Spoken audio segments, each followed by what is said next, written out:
Story 1. After 15 years of marriage, I found out my wife cheated and discovered our twins aren't mine. I'm a 44-year-old man and my wife is 39. We've been married for over 15 years. Although we initially stopped at 4 kids, we're expecting a surprise baby in December. It's a significant event since my wife hasn't been pregnant in 5 years. While she's excited, it becomes problematic when she brings it up in inappropriate situations. For instance, there was a tragic hit and run incident in our town, and during the vigil my wife said something like, "I'm so thankful that our baby is okay." I couldn't live with myself if this vigil was for one of our children or the baby. I know a few people were hurt because they gave us dirty looks and scoffed. I love my wife, but there are things you just shouldn't say, especially when a couple is mourning their dead child. But this post isn't about that situation, it's about something else entirely. My brother married a woman who immigrated from Iran a little over 8 years ago. She's a lovely woman, and we're happy to have her as part of the family. If you're familiar with the protests in Iran, you can understand where this is going. My sister-in-law has been anxious and having breakdowns because she can't reach some of her family members. Some of her relatives have been protesting, and after hearing about Sarina Esmailzadeh's passing, she deteriorated even more. She's been crying, not eating, and avoiding showers. She cut off all her hair to show support, but what she really needs is to know that her family is okay. My wife and I visited them, brought some meals, and planned a spa day for the ladies. While eating, my sister-in-law began to cry silently. My wife, instead of offering comforting words, said to her, "I know how you're feeling. This pregnancy has been hard. It's hard to eat, and I cry that something might go wrong because of my age. But both of us will make it through this. Now, let's go to the salon and do something about that hair." My wife had a genuine smile on her face, and my sister-in-law cried even harder. I apologized, escorted my upset wife out of their house, and got into the car fuming. When my wife noticed I was upset and asked why, I said, "Stop making everything about you in this pregnancy." Sister-in-law is having night terrors because of what's happening in her country, worried sick that her family members may possibly die for protesting, yet you go and compare her issue to your pregnancy. My wife tried to explain her reasoning, saying she was just trying to make her feel better. How was commenting on her hair and comparing her pregnancy to the situation in Iran going to help? My wife insisted she did nothing wrong, but there's a time and a place for everything. My wife went to her parents, and I've been getting calls from my in-laws accusing me of not caring about my wife's pregnancy. Am I at fault here? Yikes. This seems delusional. This pregnancy seems to have affected her worse than baby brain. I'm not sure what's going on, it's just plain rude and very selfish. She can't seem to look outside her own bubble. Pregnancy isn't easy for everyone, but completely disregarding other people's feelings is on another level. I wonder if she talks about it constantly because she's super insecure and may be guilty about it. Update, married for almost 20 years. We have 4 kids, and there's another one on the way. Recently discovered that my 39-year-old wife, due in December, has been cheating on me. Shockingly, my 14-year-old found out about the affair. It's only been a couple of days and I'm still trying to process everything.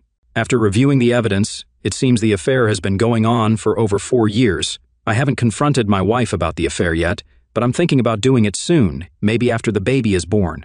Even though the baby might not be mine, I still care deeply for my wife and don't want to cause damage. I realize I should probably start looking for legal advice, separate our finances, and gather more evidence. However, part of me wants to try to fix things or at least avoid feeling both hatred and love for her. Initially, I thought about lying to my daughter to protect her mother, but she's too smart for that. I'm unsure how to navigate through this situation without letting hatred consume me, especially for the sake of our kids. The impending divorce will turn our lives upside down, and I'm worried about how it will affect our children. Considering a DNA test for the girls aged 14, 10, and 5 twins, but it might hurt them. The possibility that the twins may not be my children adds another layer of pain. Just writing about this is giving me a headache. I've been calling out of work, but I need to get my head on straight. Update. The twins and the newborn aren't mine. I talked to my wife about it. She's sorry but doesn't regret it. She loves the other guy. Her parents knew about the affair long before I did and helped by letting them meet at their home to avoid embarrassment. They didn't want to risk humiliation and also didn't want to separate the twins from their real dad. Her whole family is heavily involved in the church. My 14-year-old and 10-year-old are staying with my brother and sister-in-law because I can't take care of them right now. They hate their mom, won't talk to her, and are both in therapy. I tried taking the twins to be with their sisters, but my wife resisted. I'm sure the affair partner is with her now. I saw his car heading to my in-law's house. He's also married, and I've been in touch with his wife, who's filing for divorce. I haven't asked if they're trying to work things out, and frankly, I don't care. Screw him, my wife, and my stupid in-laws. I used to think my in-laws were uptight. I'm glad they're all being ostracized, kicked out of the church, and erased from its social media. I'm glad they're being humiliated, facing what they feared the most. My mother-in-law called me crying, asking me to clear things up.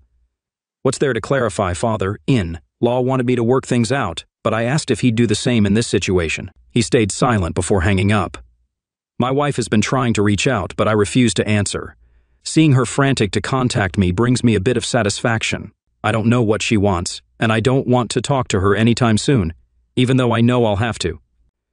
Before getting the results, I was ready to take her to court for custody of the twins. I feel pathetic. Going to work is a struggle, and my co-workers pity me. I don't even grocery shop anymore. I can feel everyone looking and whispering. I've lost about 15 lbs since this whole thing came to light. I can barely get any sleep. Therapy is not helping. This has been the worst year of my life. I regret not keeping quiet in the car a few months ago. If I had, I'd be enjoying time with the newborn and decorating the house. The house is silent. It should be loud with my daughters laughing and arguing. I should be changing diapers, hearing my wife try to outperform Mariah Carey. The house should smell sweet and be warm, filled with happiness and life. Now it's just cold, empty, and quiet. Everything I did feels like it was for nothing. I wanted a happy adulthood after a sad childhood, but I can't seem to win. I always lose. I don't feel like a man. I don't even feel human. Second story. I'm a 29-year-old woman who was married to my ex, a guy in his 30s, for 8 years. He cheated on me when I was pregnant with our second child in 2017. I forgave him, went to therapy, and thought he'd change. However, I caught him having another affair in 2021, so I decided to leave him. I used to rely on him for everything: finances, clothing, routine, everything. Leaving him was scary initially, as he managed everything for so long. I got married at 20, quite young and naive, never having been on my own, so I faced many challenges at the beginning. Fortunately, when I left, I already had a career, though it didn't pay much. He contributed 75% of our family income, so I feared affording an attorney, but I did it. I saved money and hired a reasonably priced local attorney who guided me through the divorce, and I obtained primary custody. The divorce was finalized in May 2022. I lived with my mom from October 2021 until October 2022. I distinctly remember him telling me when I left that I'd never succeed without him, never afford an apartment for me and the kids, that everything I had was owed to him. This drove me to work hard this year to achieve my dreams independently. I took extra jobs, sold my beloved truck, saved money rigorously, and I'm thrilled to say it's true. You can make it on your own as a single mom. Your situation may seem tough now, but you can make it. I'm pleased to say I closed on my home in October. A beautiful 1,400 FT2 house on a 3-acre lot in an amazing neighborhood. The mortgage takes almost half of my monthly income, but I don't mind. I'm happy on my own. I did it on my own. I attend therapy every Saturday, have a good routine with my sons, and we get to come home every day, eat, wear, and do whatever we want. I'm even seeing a guy, and I don't feel insecure. I love my life right now. I decided not to forgive again. The hard work and struggle were entirely worth it. I'm not sure how my life will develop in the next few years, but I'm proud to say it will happen on my terms, and I survived infidelity. P.S. Yes, he did call CPS on me, but I called his bluff and told him it was a crime to make a malicious call. He backed off. Still a pain, but that's another story. I love you all, and I hope you achieve success and peace, which you will. Good night from Texas. Third story, background. My girlfriend Hannah and I were raised in a sizable town with almost 20,000 people. Even though we both went to the same high school, we never crossed paths until a few years ago when we started talking seriously. After finishing college, I got a job that involved a lot of travel within the state.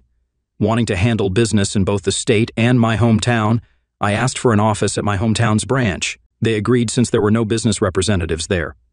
After a few months, I settled into a routine of 1 to 2 weeks at the city office, 1 week in my hometown, and 1 to 2 weeks traveling around the country. After a year, I made the decision to buy a house in my hometown. I met Hannah at a Friday party right after returning from one of my trips. While checking paperwork in my office, Craig, the managing director and a colleague, walked in. Craig and I had grown up together, forming a close friendship despite attending different high schools since college. He asked how things were and invited me to a house party that he and his buddies were throwing that evening. Despite the short notice, I said yes, thinking a few drinks with friends would be beneficial. At the party, Craig introduced me to Hannah, a new hire at the branch in my hometown. We hit it off right away, having attended the same high school. Everything went smoothly. Hannah got along with my parents, and her parents were happy that someone could make her as happy as she was, despite her past relationship issues and struggles with depression. We decided to take the next step after 2 years of dating, and she moved into my house in my hometown. Everything was going well for nearly a year, then things started to change. FaceTime sessions were cut short, or she claimed to be too busy to answer the phone. Suddenly, neighbors started telling me about a car described as similar to my friend Craig's, a black Chevy Camaro. It was always seen parked in the back alley near my house whenever I was away, or clothes not mine were found in my wardrobe. All signs pointed to her cheating, but she insisted that nothing was happening and I was overthinking things. She explained that Craig would occasionally come over to discuss business, etc., but never stayed the night. I brushed it aside, considering myself paranoid, and carried on as if nothing was wrong. Yet there was always this nagging feeling that something wasn't quite right. I discovered she had been lying to me nearly 6 months later. After completing a rather large contract with the new company, I decided to book an earlier flight home and surprise everyone. Fast forward a few hours as I drove into my hometown and down the alley behind my house to surprise Hannah without being seen. A part of me was curious about whether this mystery car was there. Sure enough, a car was blocking the back entrance gate. Confused for a moment, I realized it was Craig's car, a black Chevy Camaro. If it hadn't been for the high hedge line I had put in a few years back for privacy, I might have driven past my own place. Pulling up behind his car, I got out and found it strange that he was there so late, contrary to what she claimed that he always left by now. Approaching the back of the house, I saw something that made my heart drop into my stomach. There in the kitchen, Hannah and Craig were passionately involved. I stood there completely still as if time had frozen. My best friend and my girlfriend were having closeness on my dining table in my own house. I felt lost, not knowing what to do, with a rush of thoughts flooding my mind. Was I dreaming, or was this reality? Why were they engaging in such a private act in my home, feeling disheartened?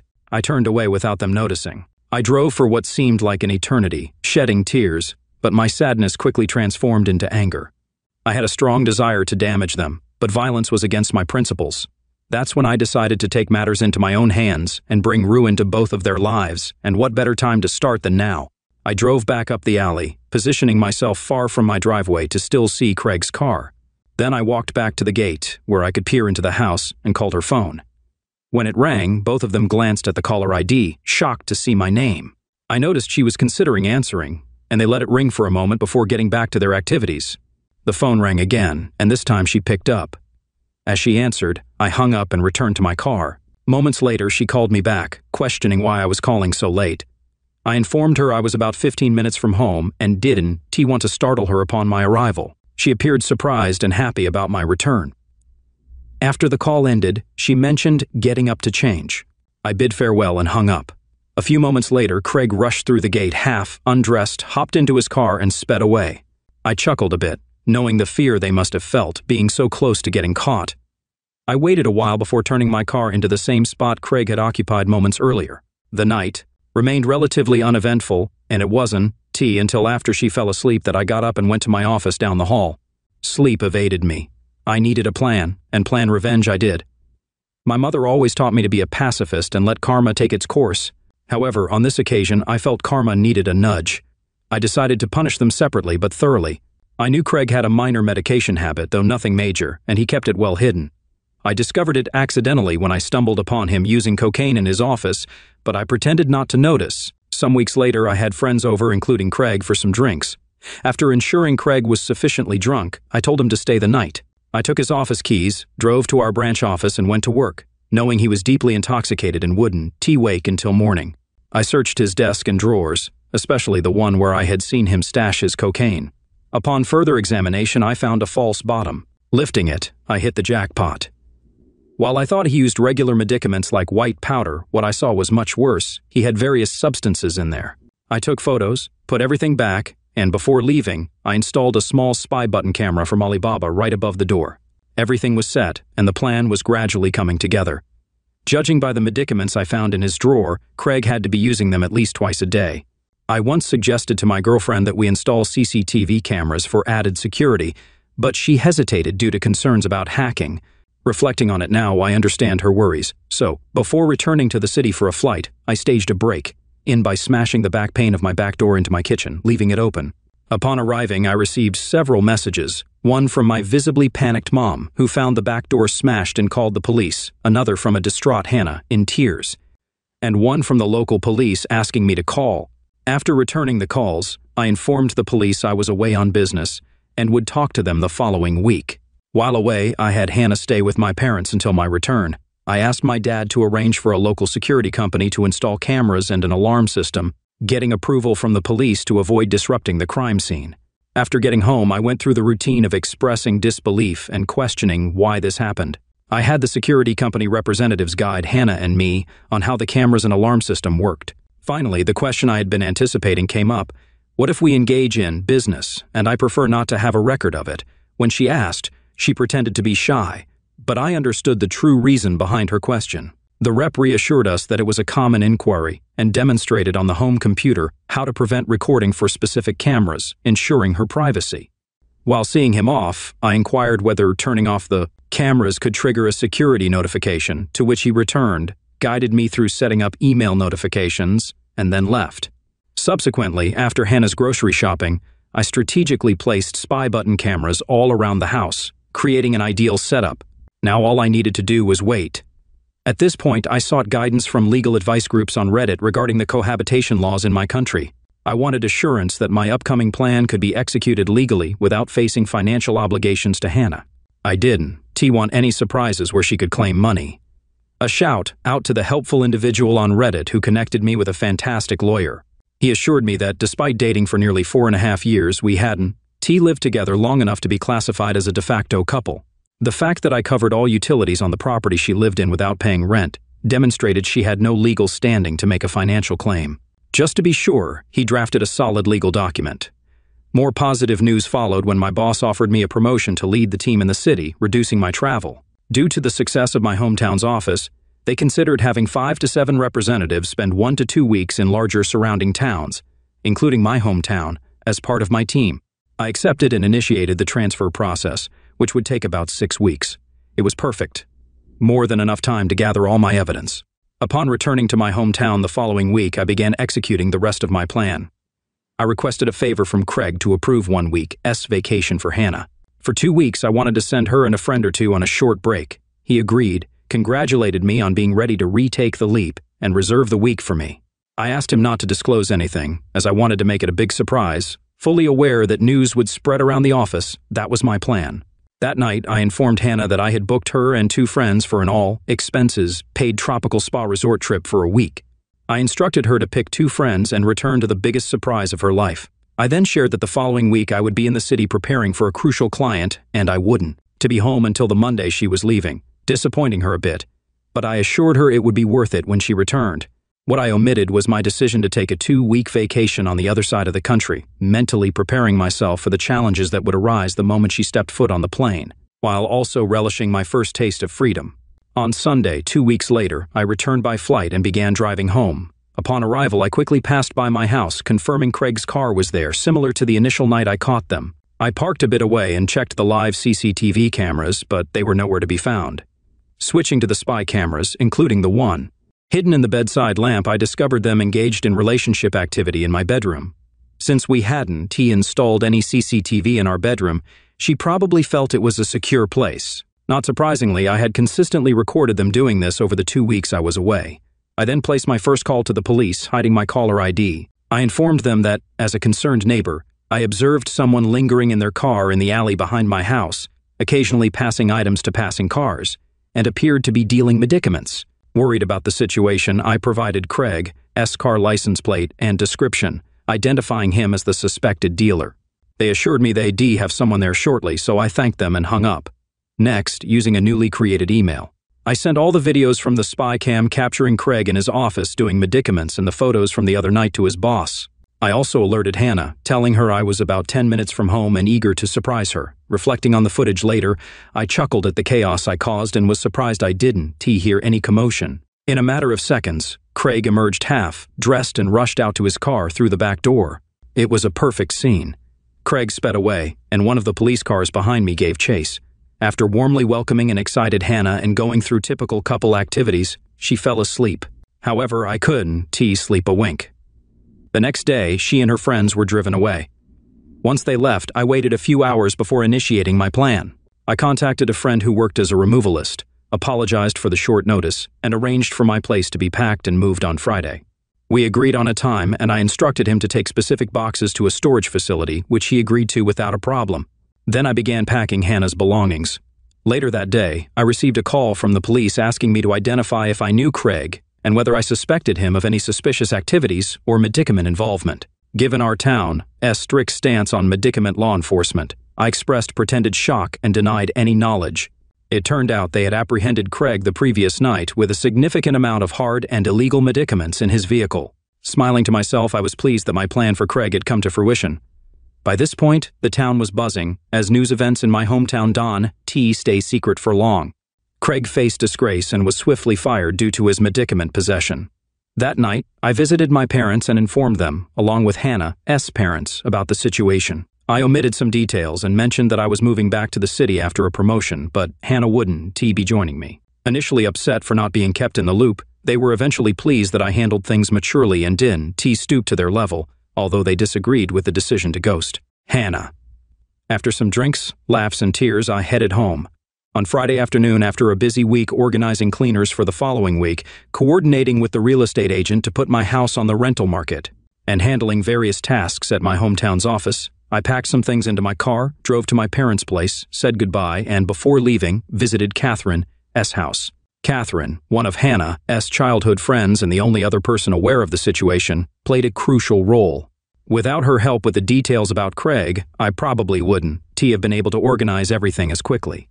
I handed Catherine a large manila folder with evidence of Hannah's cheating, along with a letter and legal documents from my attorney, instructing Hannah not to contact me and providing details on how to access her belongings. In the storage unit I rented, after a quick goodbye, I left and drove back to the city. On Sunday, I woke up to several missed calls, voice messages, and text messages. It turned out Hannah had returned early, alarmed by something in town, only to find an empty house and a for rent sign out front. Panicking, she went to my parents, who closed the door on her, forcing her to contact everyone until she reached Catherine. Informed that she had a package, I learned she didn't take it well, evident from the numerous angry texts and voice messages accusing me of framing Craig and being deceitful. I feared she'd show up at my front door, but nothing happened. 6 weeks later, having left and received a promotion, I'm happy and settled. Story 2. My husband of 30 years got angry over a past cheating mistake I regret, and it ruined our family. I'm facing a significant struggle and could use some advice and support from others. I'm a 49-year-old woman, and for this conversation you can call me Jan, while my husband, who is 50, will be Jerry. These names aren't our real ones, and I plan to delete this account after posting to protect our privacy. Jerry and I have enjoyed a happy marriage for 27 years and have 2 wonderful children, a 26-year-old son and a 24-year-old daughter. He was my first love and remains the only man I've ever truly loved. We've been a couple for over 30 years, having started dating when I was 18. I fell head over heels in love with Jerry, and he proposed to me just 7 months into our relationship. I eagerly accepted and was ready to marry him right then and there. At that time, he was in his 2nd year of college, and I was working at a local hardware store franchise in our hometown. Our plan was to remain engaged until he graduated and secured a job before tying the knot. I was perfectly fine with this, even though it meant waiting nearly 3 years to get married, because my love for Jerry was so deep, and I was excited about spending the rest of my life with him. The college he attended was located in the capital city of our state, a little over 2 hours from our hometown. Normally, he would come home nearly every weekend to be with me. However, there were occasional weekends when he stayed at school to study or due to bad weather. On those weekends, we'd spend hours on the phone, talking multiple times a day. Keep in mind, this happened about 30 years ago, so there were no smartphones, texting, or internet. We relied on good old-fashioned landline phones. It's funny, I feel so old reminiscing about this. Around a year into our engagement, I started feeling impatient and suggested we get married sooner instead of waiting another 2 years until he graduated. I explained how much I wanted to become his wife, expressing my concerns that he might meet someone else at school and leave me, which was probably just me projecting my fears. Jerry reassured me that he would never do such a thing and professed his love. He pointed out that waiting would allow us to make sure we were truly compatible and financially ready to start a family. Now, here's where I made a big mistake. There was this guy, let's call him Jim, who was an electrician and a regular customer at the hardware store, coming in for supplies 2 to 3 times a week. We had a friendly rapport and exchanged pleasantries during his visits. Over time, he began flirting with me and making advances. I told him, "I'm sorry, but I'm engaged." Jim responded by saying he was engaged too, but he felt such a strong connection that he'd be willing to take a risk for one chance. This back-and-forth flirting continued for weeks. Then, one weekend, when Jerry unexpectedly informed me that he'd have to stay at school for the next 2 weekends, I made the regrettable decision to go out with Jim. We went on a couple of dates, and after our third date, things escalated, and I ended up in his bed. We met at Jim's apartment 3 more times over the next 2 weeks, while his fiancée was at work. I know what you're probably thinking about me right now, and I have to agree with you. I believe I temporarily lost my sense of judgment. However, as soon as Jerry returned home, I came back to my senses and immediately ended things with Jim. Jim was devastated and tearfully pleaded with me to elope and run away with him. Breaking his heart was something I hated doing, but I remained firm and told him that we needed to erase this from our lives. I made it clear that we were both engaged and Jerry was the love of my life. Jim and I went our separate ways. He stopped coming to the store, and I haven't spoken to him in 29 years. 2 months later, he married his fiancée, let's call her Susie, and 19 months later, I married Jerry. Since that time, we've had a happy marriage, and I genuinely mean that. We had a traditional marriage, with Jerry as the provider, protector, and an excellent father, while I took care of the family, managed the household, and was a devoted stay-at-home mom. We loved our lives and had what most would consider an ideal marriage. However, all of this was shattered 3 days ago due to my carelessness. Now, here's the backstory. Throughout my teenage years and right up until a year before I married Jerry, I kept a detailed diary. When I moved out of my parents' house, I stored the diary in a cardboard box, along with my yearbooks and other school mementos. We placed this box and similar ones filled with school memories in the basement of our new home. Those boxes remained in the same spot in our basement for more than 25 years without anyone touching them. Honestly, I completely forgot about the contents of those boxes, including the fact that my diary was in one of them. Then, this past Saturday, Jerry decided it was time to tidy up the basement and transfer everything from those boxes into plastic storage bins. He spent the entire morning cleaning down in the basement. When he finally came upstairs, he didn't say a word and headed down the hallway. I assumed he was just tired and was going to take a shower. He went into the bathroom and stayed there for a good 45 minutes. I checked on him, and he told me he was fine, just reading. Little did I know what he was actually reading was my diary, which he found in one of the boxes. After he emerged from the bathroom, he walked right up to me holding the diary and said, "Look what I found." His face was filled with disgust and anger like I had never seen before. He then opened the diary and began reading the pages where I had written about Jim. I immediately asked him to stop and assured him I could explain, but he continued to read.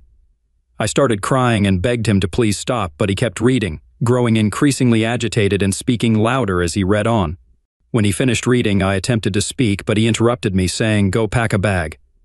I asked him why, and he replied firmly, "You're going to your parents." I didn't want to upset him further, so I went ahead and started packing. After I finished packing, I attempted to talk to him, but he simply said, "Leave." I pleaded with him, even going down on my knees, hugging his legs and begging, but he continued to insist, "Leave." By this point, his face had turned red, and veins were bulging from his forehead. I had never witnessed him so furious. He has always been a composed and level-headed person. I left the house and drove to my parents' place. Once there, I explained what had transpired to them. They were taken aback and disappointed. My parents, both 81 years old, hold Jerry in high regard, considering him like a son. I clarified that what had occurred happened over 29 years ago, and I had remained faithful throughout our marriage. They were deeply upset, and the shock left them unable to speak. I made numerous calls and sent texts to Jerry throughout the night, but he never responded. The following morning, I received a call from my daughter, who began yelling at me, questioning how I could do such a thing to her dad. She mentioned that her father had a video call with her and her brother the previous night, during which he sent them a file containing the crucial pages from my diary. I felt embarrassed and tried to explain the situation to my daughter, but she wasn't receptive and hung up. I then attempted to reach our son, but he didn't answer my calls and disregarded my texts and voicemails. I also made numerous attempts to contact Jerry, but he remained unresponsive. I went back to our house and stayed there the entire afternoon, but he never returned. Eventually, I went back to my parents' house. A little after 4 p.m., I received a call from Jim's wife, Susie. Susie began using profanity, hurling terrible insults at me, and warned me to steer clear of her if I knew what was best for me. I attempted to engage in a conversation with her, but she too abruptly ended the call. Later that night, a good friend of mine called and informed me that Jerry was at a popular local bar, openly discussing the affair with everyone. I was devastated because this was entirely out of character for Jerry. My friend mentioned that he seemed intoxicated and not like his usual self, which greatly worried me because Jerry rarely ever drinks, typically having only 2 or 3 drinks in a year. I was extremely anxious and began calling and texting him repeatedly, but he remained unresponsive. I returned home and decided to wait for Jerry to come back. A little after 9 p.m., a friend of his dropped him off in our driveway. As soon as he entered the house, I embraced him tightly. Initially, he didn't respond, but eventually he started hugging me back, and we began talking. I could smell alcohol on him, and he was in tears, questioning, "How could you do this to me?" I expressed my profound regret and explained that it had been a colossal mistake, emphasizing that it had occurred almost 30 years ago. He claimed that our life had been constructed upon a falsehood. He went on to berate himself, expressing anger at feeling simped by a loser of a man and a terrible wife. After making these remarks, he became highly agitated once more and instructed me to leave. I pleaded with him to let me stay, expressing my concern for his well-being. He calmly requested that I depart and allow him a week to contemplate matters before returning home. Despite my pleas for him to stay, I ultimately left in tears. During the following week, I sent him heartfelt daily texts expressing my profound remorse and love, but he never responded. According to information from several friends, Jerry and Susie were spotted multiple times going out for drinks during this period. I'm uncertain whether they were merely meeting to exchange information or if they were engaged in a retaliatory affair. All I can say is that I feel an overwhelming sense of guilt for what I did to Jerry. I learned that Susie kicked Jim out and was planning to divorce him. He is devastated and emotionally shattered. There have been rumors circulating that Susie has been involved in infidelity for years, and the person who informed me believes she might be using the diary as a pretext for divorce. Due to Jerry and Susie, nearly everyone in our town, which has a population of 3,600, now knows about the affair. Feedback I've received suggests that most people find Jim and me reprehensible, but feel that we should be forgiven since this all transpired nearly 30 years ago. For now, I'm staying at my parents' house, anticipating my return home next week to be with Jerry. I understand his pain, but I believe he's reacting excessively. I hope that over the next week he will come to his senses, and both of us can begin the healing process. What advice can you offer on how to best handle this situation? I acknowledge that my actions were terrible, but I believe Jerry has blown this out of proportion. The affair occurred almost 3 decades ago, and since then, we've had a wonderful marriage and family. He feels that our life was constructed on deceit, which I disagree with. What are your thoughts on this matter? Thank you for allowing me to share my feelings. Update. First and foremost, I want to express my gratitude to everyone for their valuable feedback. It has truly been beneficial. I've followed the advice of many by letting my husband take all the time he needs, assuring him that I'll be here when he's ready to have a conversation. It has been a few days, and I haven't received any word from him, but mutual friends have reported seeing him and mentioned that he appears to be doing well. I also want to emphasize that I have never reconnected with or had any contact with Jim since we put an end to our affair. Furthermore, I want to make it crystal clear that I have remained completely faithful throughout our entire marriage, and the thought of cheating on my husband has never crossed my mind, except for that regrettable 2-week period with Jim. Lastly, my relationship with my kids is strained at the moment, particularly with my daughter, who has been unkind. She unexpectedly decided to order ancestry kits for the family, and she called me with a hint of sarcasm, inquiring if there was anything I wished to disclose before proceeding with the order. I assured her that there was nothing to disclose, and that I was looking forward to the results. That's all for now, and I'll provide another update next week once I'm back home. Update: I'm back in my house, but now my husband and I are legally separated, and I'm absolutely devastated. When I returned home, Jerry handed me separation papers and informed me that he had relocated all my belongings to the spare bedroom. Additionally, he installed a keyed lock on our master bedroom to prevent my access. In our master bedroom, he's placed a small fridge, a food storage cupboard, and a coffee machine. At this point, I mainly see him when he's leaving for work or going out during the evenings. He's now handling all his cooking, cleaning, and laundry. And he's made it clear that we will be living as roommates without any commitments. He continues to meet with Susie and adamantly refuses to cease their interactions. Whenever I inquire about what's happening, he either ignores me or responds with, "I'm keeping a journal, and I'll share it with you in 30 years. On several occasions, when I attempted to initiate intimacy, he callously told me to go to Jim if I need something. I still can't fathom what's unfolded. It's as though he's discarded our love and developed resentment toward me. I feel utterly shattered. According to a close friend of mine, her husband disclosed that Jerry was at a table with a group of men yesterday at a local social club we all belong to. Jim was also present and approached Jerry, requesting a private conversation. Jerry initially ignored him, but Jim persisted, even to the point of tears, pleading with Jerry in desperation. Based on the reports, Jerry responded to Jim by telling him to go away and warned him that staying out of sight would be in his best interest or else he'd face consequences. Learning about this frightened me because Jerry has never displayed any meanness or violence before. I'm worried that something might have shifted in him mentally, as he's no longer the kind and loving man I've known for 3 decades. At this point, I'm complying with Jerry's wishes and assured him that I'll be here when he's ready to have a conversation. I'm considering finding a part-time job to keep myself occupied since there isn't much for me to do all day now that Jerry has taken over most of the household tasks. That's all I have to share for now. I'll provide another update if anything noteworthy occurs. Thank you for your well wishes and blessings. Final update. I wanted to return and provide an update on my current situation. I believe it's the right thing to do, given all the valuable feedback I've received over the past year.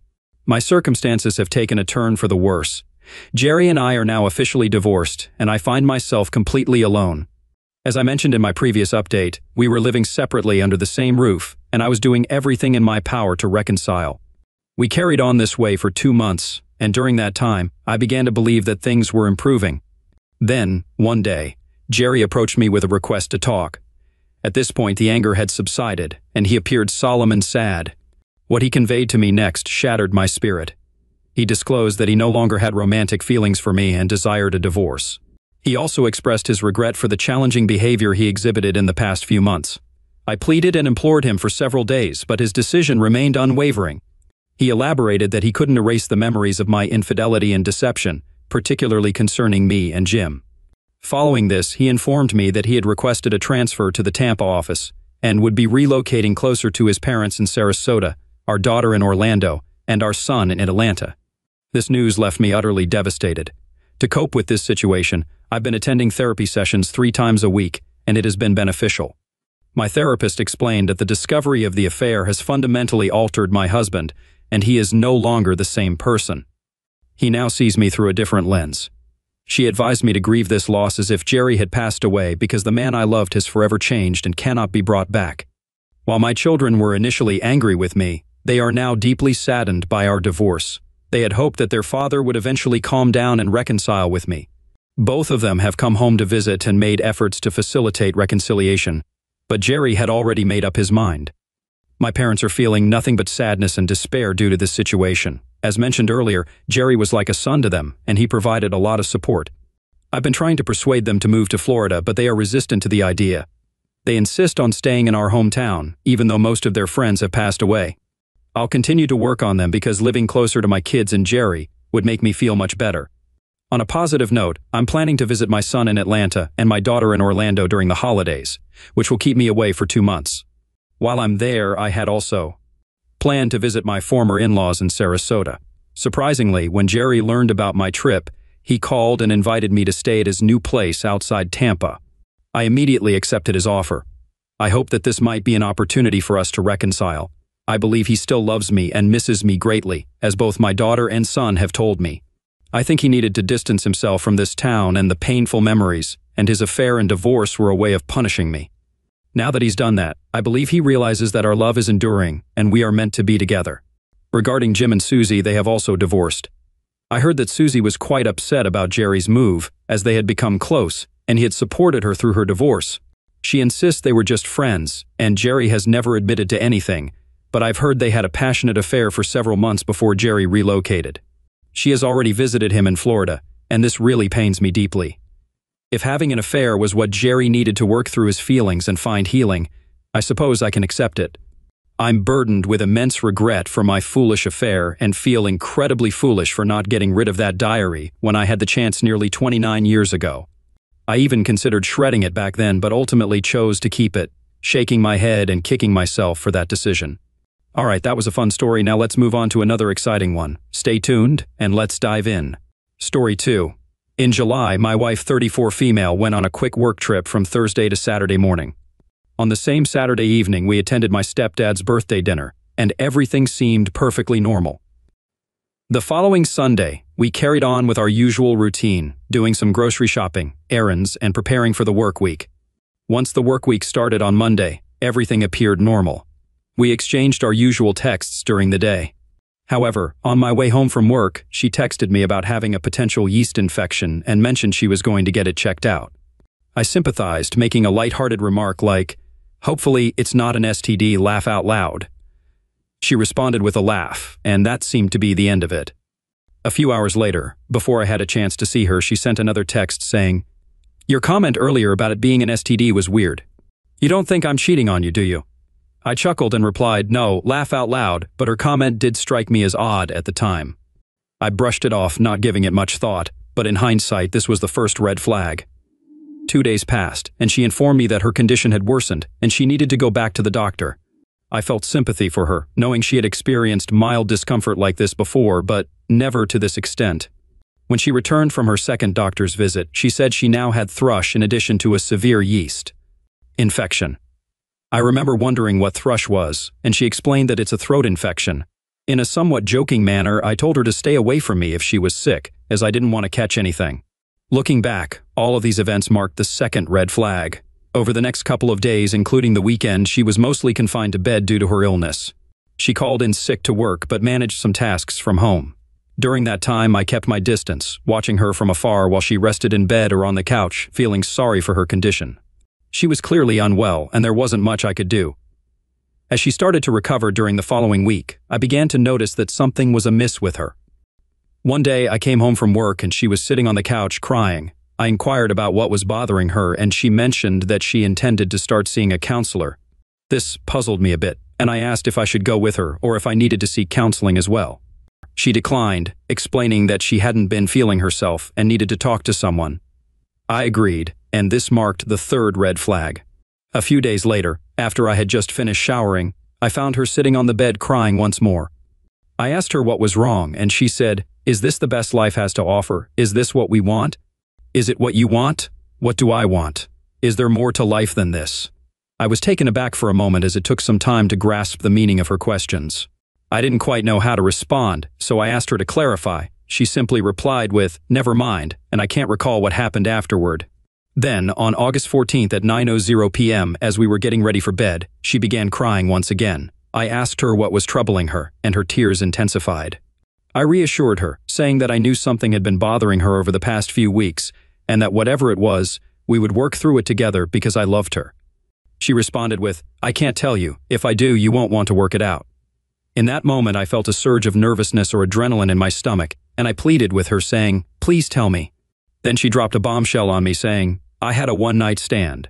At that moment, all the warning signs, all the little things that had been happening in the preceding weeks, suddenly fell into place, like pieces of a big puzzle coming together.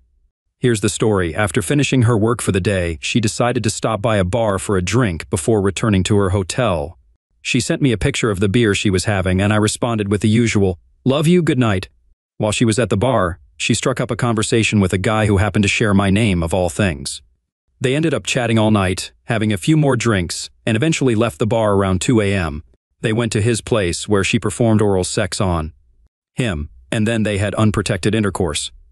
I asked her if he finished inside, and she claimed he didn't, saying he pulled out and did it on her stomach, but I couldn't be certain. It turns out he had HSV and transmitted it to her. What she initially thought was a yeast infection and thrush in her throat was actually an HSV outbreak. I distinctly remember feeling completely heartbroken, devastated, shocked, and in utter disbelief when she disclosed all these details to me. I struggled for months after what we refer to as D-Day, Discovery Day. It affected me to the extent that I had to take medication for a while to stabilize myself. I knew something was physically wrong because I felt terrible all the time, and as it turned out, my blood pressure had soared to 149/127. No wonder I felt so awful. To provide some context, I would say we had a strong marriage. We were often regarded as the favorite couple by everyone, and even my father likened us to Ken and Barbie. I'm sharing this to emphasize that we weren't a dysfunctional couple with glaring and obvious marital problems. However, what transpired challenged that perception. When I confided in some of my closest friends and family, they all reacted with wide-eyed astonishment and the same "Are you serious?" response. It was a total shock, not only to me but to everyone who knew us. She's been seeing a counselor throughout this entire period, delving deep into every aspect of what happened. The reasons, the methods, the details, all of it. She's confessed to me that she doesn't know why. Out of all the times she's been approached by guys, she gave in this time. However, in the grand scheme of things, the reason doesn't matter much because what's done is done, and it takes just one incident to bring a marriage crashing down. She did mention that he made her feel desired, gave her attention, and apparently boosted her self-esteem by calling her beautiful. If that was all it took, she has her own issues to confront, and unfortunately, she wasn't mature enough to address them or acknowledge that something was seriously wrong before it was too late. I acknowledge that it takes two to create a problem, and I played a part in all of this. Still, I can't accept responsibility for her actions, the way she treated me, herself, our marriage, and the harm she caused. However, I can recognize where I could have been a better husband. I should have been more attentive, more engaged, essentially more of whatever she felt she needed. These are lessons I've learned. It's been over a year and a half and we're separated, but this remains a significant obstacle in my life. I've chosen to move away from her and our marriage, and it's a struggle because this was never what I wanted. She wants to stay together and work things out, but for me, the damage is too extensive. Over the past year and a half, I believe she has made genuine efforts to make amends, but with the STD involved, I simply can't. Knowing all the details of what transpired, I just can't bring myself to do it. And when I say I can't, I'm essentially saying I choose not to. The level of disrespect is too profound, the humiliation too great, and the act itself was entirely uncalled for and selfish. It's disheartening because she realizes she ruined what was once a perfectly normal marriage and wishes she could turn back time and have a do-over. However, she made a series of choices that night, each one leading her down that regrettable path. I doubt I'll ever comprehend how she could leave the bar with him, get into his car, drive with him, arrive at his house, go inside, and enter his bedroom. At every step, there were numerous warning signs, red flags, and alarm bells ringing, making it all seem almost unbelievable. But she willingly made every single one of those choices. I've made an effort to remain conscious of my pride and keep it under control, constantly questioning why I can't move forward with her. For me, it boils down to my values and principles. What transpired goes against everything I believe in and stand for, creating a lot of internal conflict. Then there's the whole STD aspect that will never fade away. It will always serve as a stark reminder of her actions. I choose not to put myself at risk of contracting it. Mentally and emotionally, it's just too overwhelming. Furthermore, I no longer see her in the same positive light or hold the same opinion of her. I've lost the respect and admiration I once had. There are many complex layers to this situation, and it's astonishing how something like this can completely alter your life, both physically and emotionally. We've been together since 2007, got married in 2014, have no children, and aren't financially dependent on each other. Thank you. Story 3. The steady tap of Asher's fingers on his keyboard filled the home office, accompanied by the soft whir of his laptop fan. His eyes darted between multiple screens displaying investment portfolios and market trends. A notification popped up, another successful transaction. He allowed himself a small smile as he updated his private spreadsheet, watching the numbers climb steadily higher. $500,000. Not bad for someone his wife thought was going nowhere in life. The sharp click of heels against hardwood announced Sloane's approach before she appeared in the doorway. Her perfectly manicured fingers wrapped around the door frame as she leaned in, her expression already set in its familiar mask of disapproval. Still playing on your computer? Her voice dripped with disdain. I thought maybe you'd be doing something productive for once. Asher's jaw tightened, but he kept his voice level. I'm working, Sloane, just like I do every day. She stepped into the office, designer dress swishing around her knees. Working? Please. I saw Marcus's new Tesla today. His wife was telling me how he just made senior partner at his firm. She picked up a stack of papers from his desk, flipping through them dismissively before dropping them back down. Meanwhile, you sit here all day with your little consulting business that barely pays our bills. The bills are paid, aren't they? Asher turned to face her fully. We have everything we need. Everything we need. Sloane laughed, the sound sharp and cruel. Look at this house. It's half the size of what my sister has. I'm still driving a 3-year-old car. God, even your clothes? She gestured at his simple button-down shirt. You look like you shop at outlet stores. The argument was familiar, a well-worn path they'd traveled countless times before. Asher glanced at his secondary monitor, where another investment alert flashed quietly. Another five-figure gain, invisible to his wife's materialistic gaze. "There's nothing wrong with being practical with money," he said, closing the investment window before she could see it. "Practical?" She spat the word like it was poison. "Is that what you call having no ambition? No drive?" Later that evening, Asher sat alone in his office, reviewing his latest investment returns. The fight with Sloan had been particularly bitter, but it had only strengthened his resolve. He pulled up another spreadsheet, this one tracking a series of strategic investments he'd made in emerging tech companies. The numbers told a story Sloan couldn't or wouldn't understand. His phone buzzed with a message from a client. Market analysis was spot on. Made a 40% return. Same time next quarter. Asher typed a quick response, then leaned back in his chair. Through the window, he could see Sloan in the driveway, climbing in her car dressed to kill, as usual. Probably heading to another social event he'd been deemed too boring to attend. The next morning brought another confrontation over breakfast. Sloan stood at the kitchen counter, scrolling through her phone while her coffee grew cold. "The Hendersons just bought a vacation home in Aspen," she announced, her voice tight with envy. "Everyone's moving forward except us, Asher. Do you have any idea how embarrassing it is when people ask what my husband does, and I have to explain your little home office setup?" Asher spread butter on his toast, maintaining his composure. "And what exactly do you think I do all day, Sloan?" "Oh, please. I see the bank statements. Your consulting barely keeps us afloat." She set her phone down with enough force to make the counter shake. "I married you because I thought you had potential. Instead, you're content to hide behind your computers while everyone else actually makes something of themselves."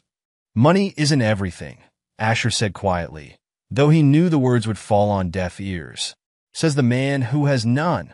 Sloan grabbed her purse from the counter. "I'm having lunch with Kellen today. At least he understands ambition." The mention of his best friend's name sent a familiar twist through Asher's gut. Kellen had been spending more and more time with Sloan lately, always ready with an invitation to some exclusive restaurant or high-end social event. After Sloan left, Asher returned to his office. He pulled up his main investment portfolio, the one he kept carefully hidden from his wife's prying eyes.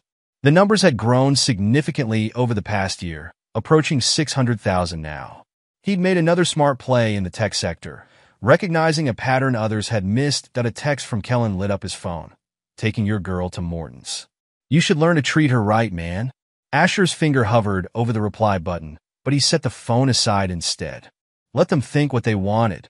He had work to do. The pattern continued for weeks. Sloan's criticism grew sharper, her absences more frequent. She filled their house with sighs of disappointment and barely concealed disgust. Each barbed comment about his lack of ambition, each comparison to their more ostentatious friends, Asher channeled it all into motivation.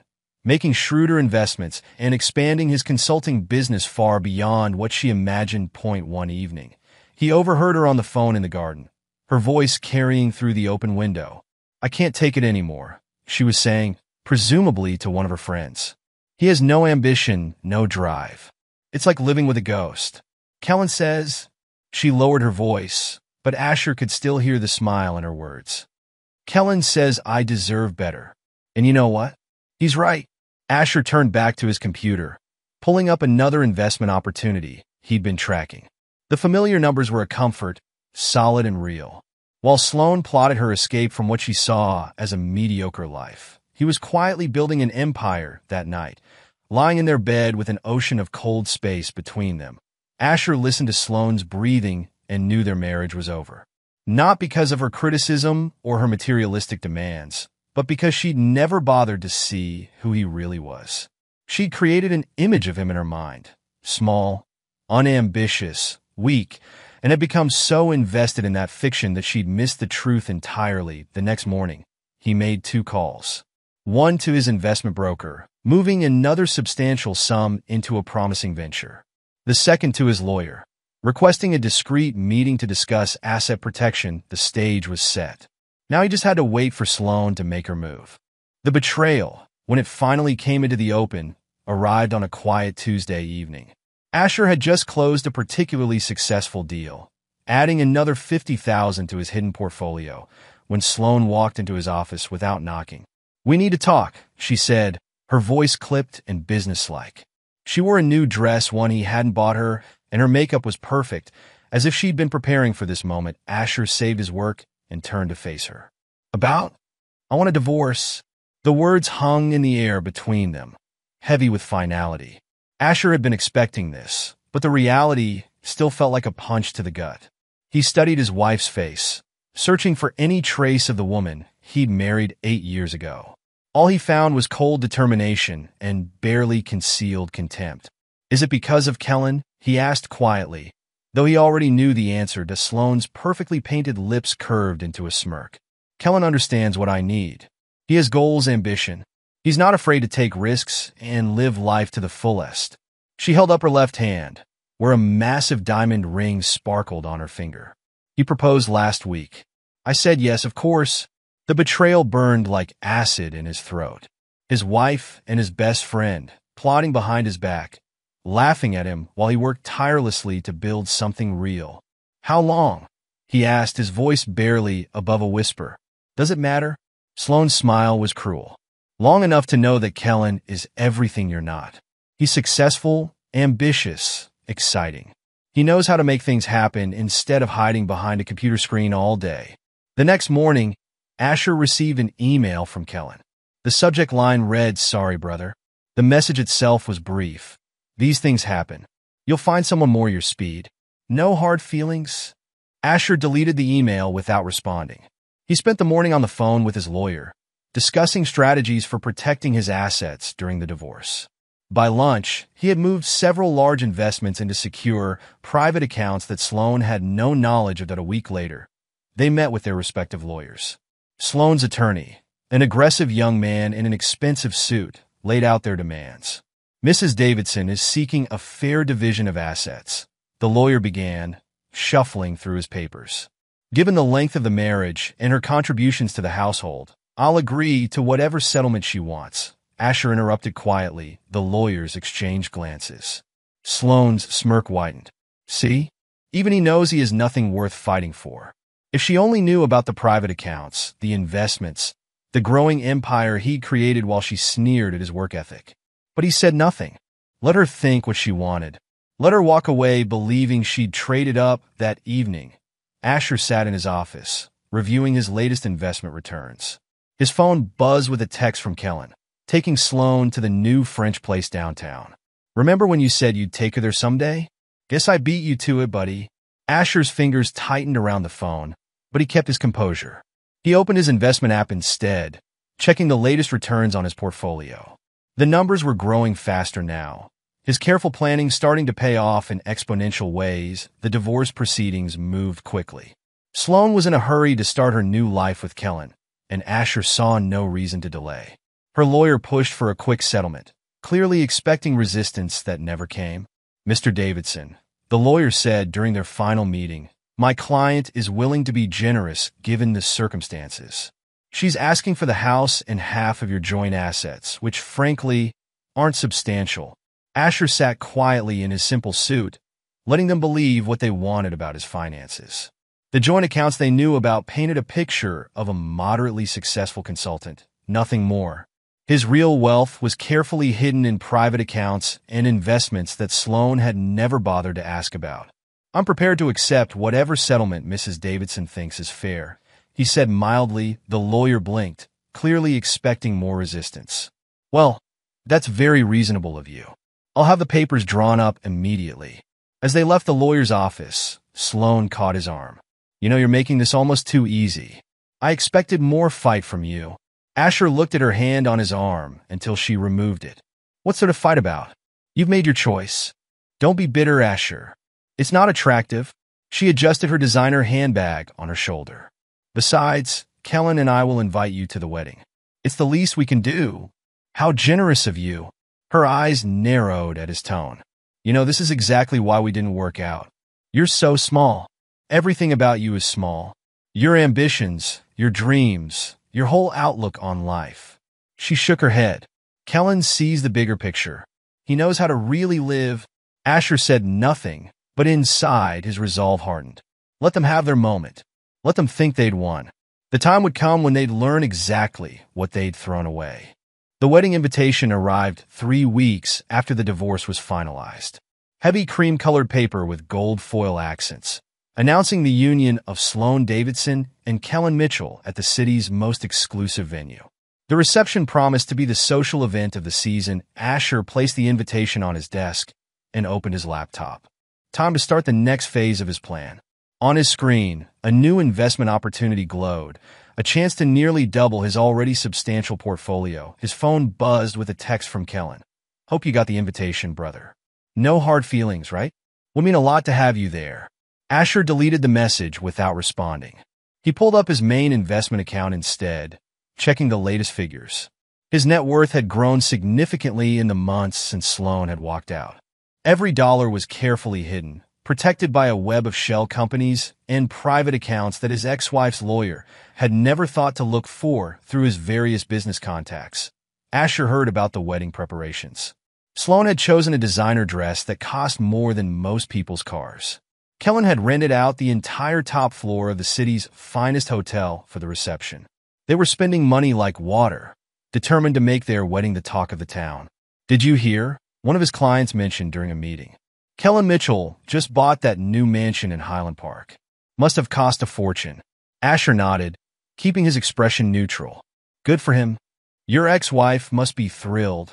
The client continued, then caught himself. "Sorry, I shouldn't have." "It's fine," Asher said, turning the conversation back to business. Now, about those market projections. That evening, alone in his new apartment, smaller than the house Sloan had gotten in the divorce, but perfect for his needs, Asher reviewed his latest acquisition. Another company was struggling, its stock price dropping. Soon, he would buy it for pennies on the dollar, restructure it, and add another substantial sum to his growing fortune. His phone lit up with an unexpected message from Sloan. "The house feels empty sometimes. Miss our talks occasionally. Hope you're doing well." Asher deleted the message without responding. He didn't need her false sympathy or her attempts to keep him as a backup plan. He had work to do, and revenge was a dish best served cold. The wedding photos flooded social media the following weekend. Sloan in her elaborate dress, Kellen in his designer tuxedo, both of them beaming at their lavish ceremony. The flower arrangements alone probably cost more than she thought he made in a month. Asher saved several of the photos to a folder on his computer. Not out of sentimentality, but as a reminder of what they thought they'd taken from him, and what he would eventually take from them. His broker called with news about another investment opportunity. "It's risky," the man warned, "but the potential returns are enormous." "Send me the details," Asher replied. He had learned long ago that the biggest rewards came to those who knew how to calculate risk properly. Sloan had always thought him risk-averse, too cautious to seize opportunity. She had no idea how wrong she was. Reports of Sloan and Kellen's honeymoon in the Maldives trickled back through their social circle. The private villa, the yacht rentals, the endless stream of social media posts showing them living the high life. Each photo was calculated to show the world how successful they were, how perfectly their new life together was unfolding. Asher watched it all from a distance, gathering information while appearing to retreat into obscurity. He drove the same reliable car, wore the same practical clothes, lived in his modest apartment. To anyone watching, he seemed like a man nursing his wounds, trying to rebuild a small life after losing everything. But in his home office, surrounded by screens showing market trends and investment portfolios, Asher was building something far different. Every night, he updated his spreadsheets and checked his accounts. The numbers kept climbing, far beyond what Sloan had ever imagined he was capable of achieving. More importantly, he was gathering information about Kellen's business deals, about their spending habits, about the mountain of debt they were accumulating in their quest to maintain appearances. Each piece of data was carefully filed away, building a picture that would prove useful in the future. One evening, as he was reviewing his latest investment returns, his phone buzzed with another text from Sloan. "Saw your old car outside that coffee shop today. You should really treat yourself better. Life's too short to live small." Asher's fingers tightened around the phone as he read the message. On his screen, his latest investment showed another substantial gain, pushing his net worth even higher. He deleted the message without responding, Just as he had deleted all her previous attempts at contact through his business network, he heard about Kellen's latest ventures. The expensive risks he was taking, the corners he was cutting to maintain their lavish lifestyle. Kellen had always been flashy, more interested in appearing successful than building something sustainable. "You should see their new house," one of Asher's clients mentioned during a consultation. "Makes your old place look like a cottage. Must be killing you to see them living like that." Asher merely smiled and steered the conversation back to business. Let them think what they wanted. Let them believe he was the same quiet, unambitious man Sloan had walked away from. Their assumptions would make his eventual victory all the sweeter. In his apartment that night, Asher pulled up the latest financial reports on his computer. His investments were performing better than ever, each careful decision building upon the last. While Sloan and Kellen splashed their money around like water, he was creating something real, something lasting. He opened his private email account and found a message from his broker about a new opportunity. A struggling company was about to go under, its assets severely undervalued.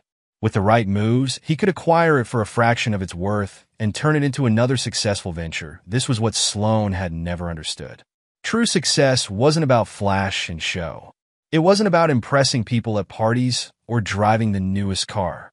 It was about patience, strategy, and the quiet accumulation of real power. Asher leaned back in his chair, looking at the city lights through his window.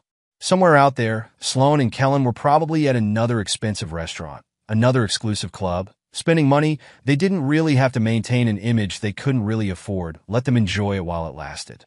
Their time would come. Opening his laptop again, Asher began working on his next investment strategy. The foundation of his plan was already laid. Now it was just a matter of patience, watching, waiting, and letting karma take its course. They thought they'd written the end of his story. They had no idea they were only at the beginning of his. 6 months into their marriage, the first cracks in Sloan and Kellen's perfect facade began to show.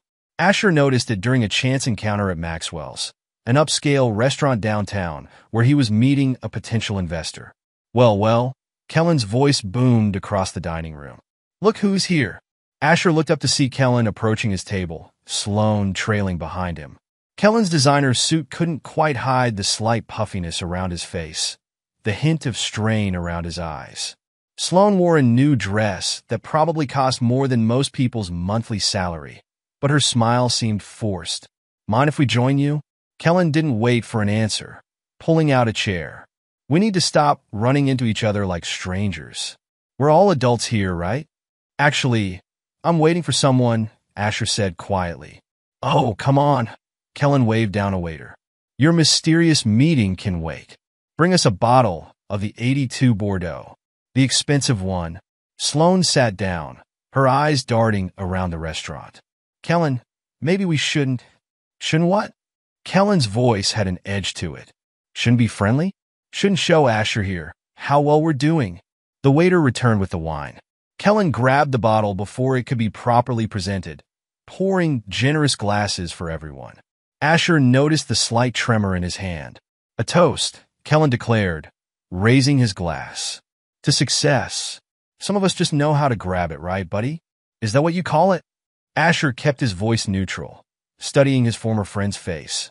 "What else would you call it?" Kellen gestured around them. "Look at us, living the high life while you...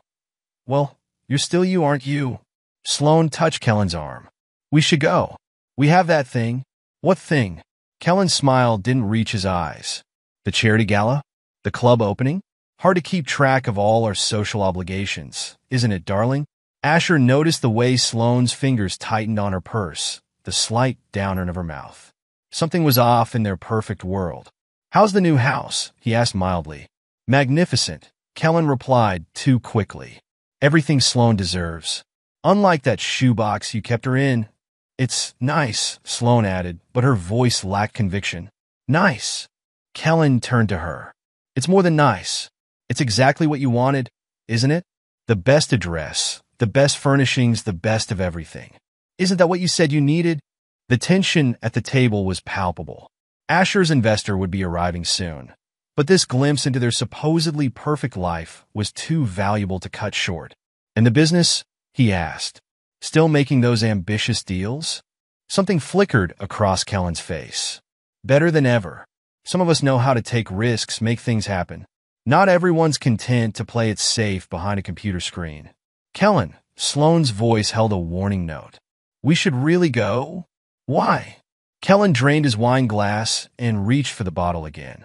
Worried your ex might see something's wrong? Nothing's wrong. Is there, sweetheart? Of course not, she said quickly, but her eyes wouldn't meet either man's gaze. That Asher's phone buzzed. His investor had arrived. He stood, placing his unused napkin on the table. This has been illuminating. But my meeting's here. Running away already? Kellen's laugh was sharp. Some things never change, do they? Some things do, Asher replied quietly. More than you might think. As he walked away, he heard Kellen's voice rise slightly. What was that supposed to mean? And why are you looking at him like that? Asher met his investor at the bar, but he kept one eye on his former wife and friend. Their body language told a story their words tried to hide. The way Sloane leaned away from Kellen's increasingly animated gestures, the forced brightness of their laughter later that night. In his office, Asher pulled up his latest intelligence on Kellen's business dealings. The reports painted an interesting picture. Aggressive expansion, risky investments, mounting debts hidden under a veneer of success. Kellen was playing a dangerous game, using new loans to pay off old ones, burning through capital to maintain appearances that a text message lit up his phone. Sloane, sorry about tonight. Kellen's just been under a lot of pressure lately. Asher smiled grimly as he deleted the message. Pressure. She had no idea what real pressure felt like. But she would learn.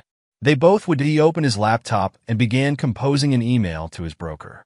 It was time to start acquiring some of Kellen's debt.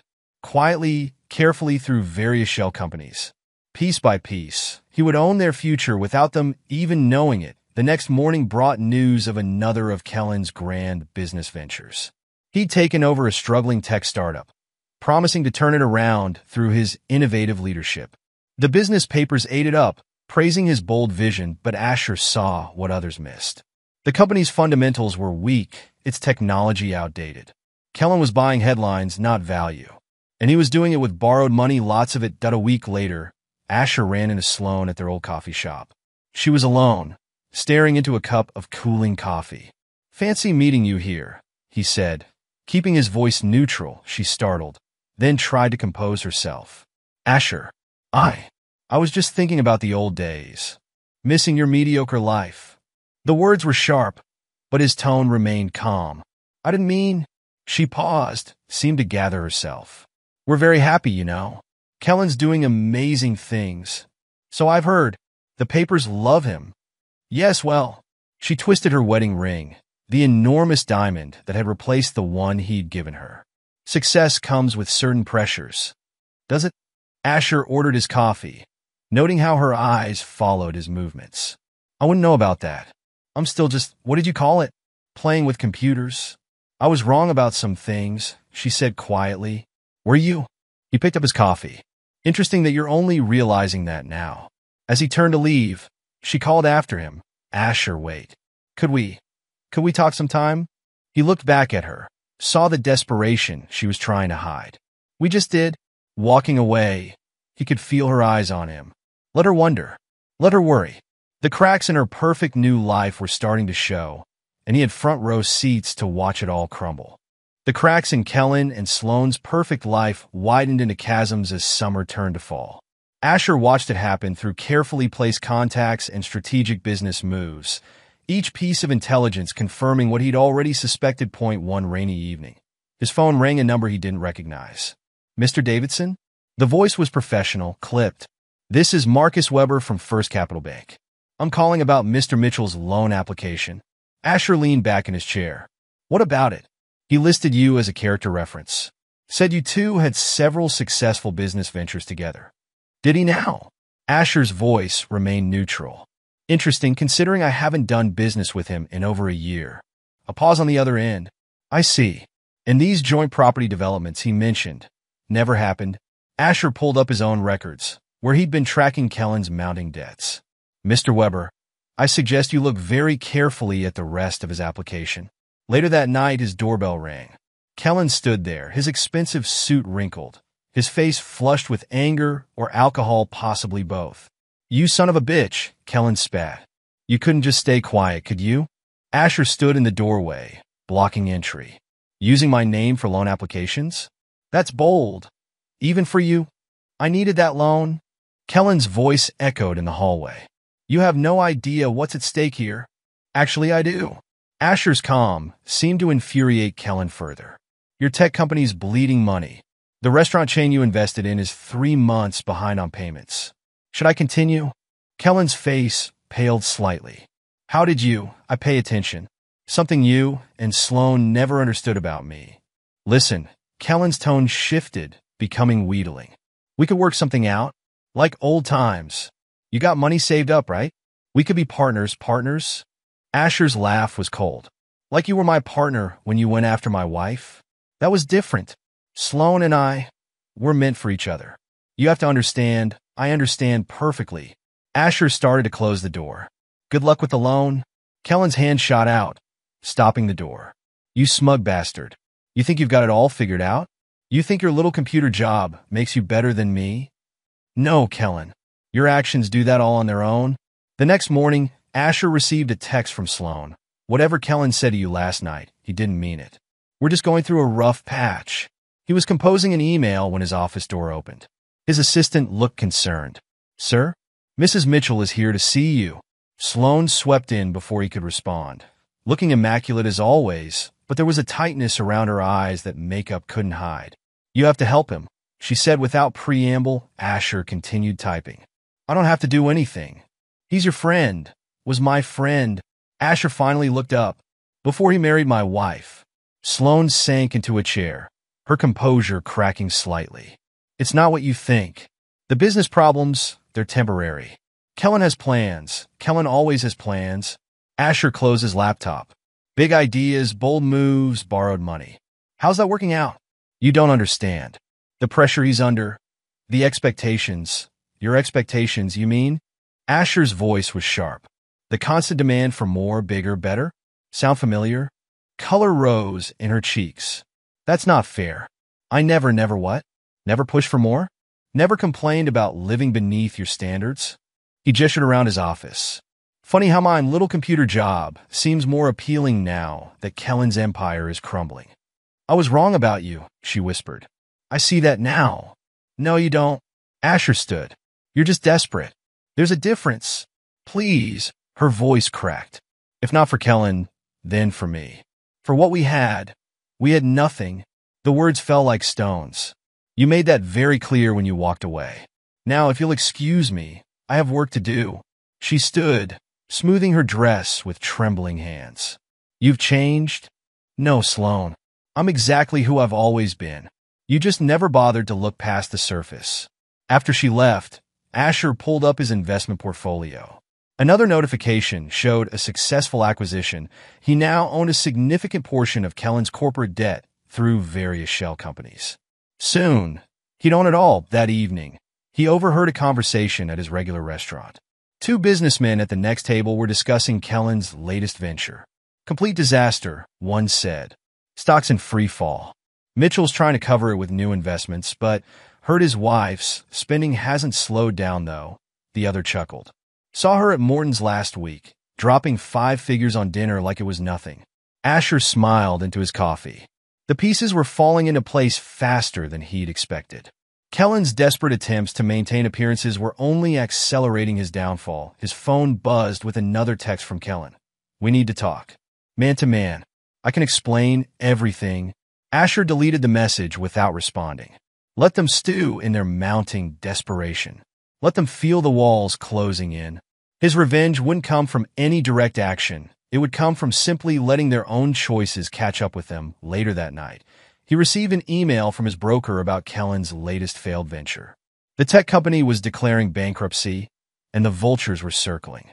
Through his various shell companies, Asher was positioned to acquire the assets for pennies on the dollar. He opened his laptop and began composing a series of emails. The next phase of his plan was ready to begin. The final threads of Kellen and Sloan's perfect life began to unravel on a crisp autumn morning.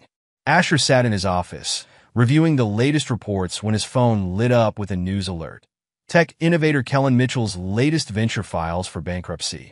Before he could finish reading, his phone rang. It was Kellen. "You're behind this, aren't you?"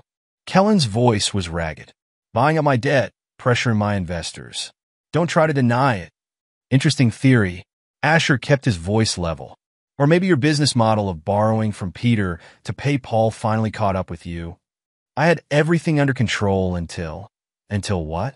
"Until someone started paying attention to the numbers instead of your empty promises." A sharp laugh from Kellen's end.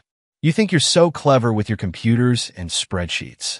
You have no idea what it takes to really make it in this world." "Actually," Asher replied, "I think I do." "How's that mansion payment looking this month?" Silence on the line. "Then, you smug bastard. You're enjoying this, aren't you?" "About as much as you enjoyed taking my wife." Later that afternoon, Asher's assistant interrupted his work. "Mr. Davidson? The bankruptcy trustees for Mitchell Enterprises are here to see you." Two men in serious suits entered his office, carrying thick folders. "Mr. Davidson," the older one began, "we understand you control several companies that hold significant portions of Mr. Mitchell's corporate debt." Asher nodded. "That's correct. We're here to discuss restructuring options." "There won't be any restructuring," Asher cut in smoothly. "My companies will be calling in those debts. All of them." The younger trustee shifted uncomfortably. "Sir, that would effectively force liquidation of all Mr. Mitchell's assets." "Yes," Asher smiled slightly. "It would." That evening, he received an unexpected visitor. Sloane stood at his door, her designer outfit slightly disheveled, her perfect makeup showing signs of wear. "How dare you?" she hissed, pushing past him into the apartment. "Everything we've built, everything we've worked for, everything you stole, you mean?" Asher closed the door quietly. "Or did you forget how this started? This isn't about us." She whirled to face him. "This is about Kellen's business, his dreams." "His dreams?" Asher's laugh was cold. "You mean his schemes? His house of cards built on borrowed money and empty promises?